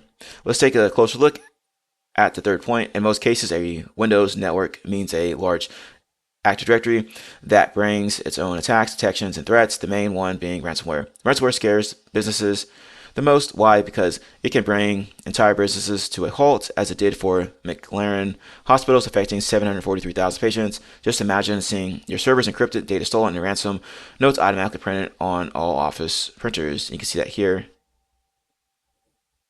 Okay. Threat detection recap. Okay, so let's see what they're talking about here. And Active Directory and ransomware are complex topics, but all complex attacks start from a simple single breach. In the Windows threat detection rooms, you explored how breaches begin, how the attackers stole data, and how they remain undetected for years. You are now ready to use the acquired knowledge to detect and stop the attacks before ransomware causes a disastrous impact, preferably right after initial access. Here is a quick recap of what you've learned so far, highlighted in yellow. Looked at quite a few things here. I mean, I'm not going to read all this here, but initial access, exploit public-facing applications, external remote services, phishing, execution, command and scripting, interpreter, scheduled task job, persistence, account manipulation, credential access, discovery, collection, command and control, exfiltration, and impact. So we covered quite a few areas there. Okay, so that's some final questions. Looks like, what is the biggest threat to most corporate Windows networks? And that was ransomware. At which stage is it best to detect and stop the attack? So that was initial access. I believe that's what it said above. Let's see if I can spell correctly. And let's see here. Yeah, right after initial access. So I believe this is what they're looking for. So let's grab that. Done. Awesome. Task number 7, conclusion. In this room, you explored command and control, persistence, and impact. 3 tactics observed during advanced attack campaigns. You learned why attackers tap C2 channels, how they maintain long-term access using scheduled tasks, start folders, services, and run keys, and how to detect these actions through Windows event logs. You are now better equipped to recognize the signs of compromise and are prepared to detect complete attack chains in SIM or directly on the host. We hope you enjoyed the Windows threat detection journey. Complete the room, so we're done. Awesome. So we went through quite a bit in that room and a lot of stuff to take in. So maybe you'll need to go back and just reference the video a couple times just to wrap your head around things. That's absolutely fine. The point is that we are continuing to learn and grow. And if you are enjoying the content on the channel, if you're enjoying the video, found it of value, you want to help support the channel, be sure to like, comment, share, subscribe, hit that notification bell so you know every time I upload to the channel. Happy hacking, happy defending, stay safe in the cyber trenches.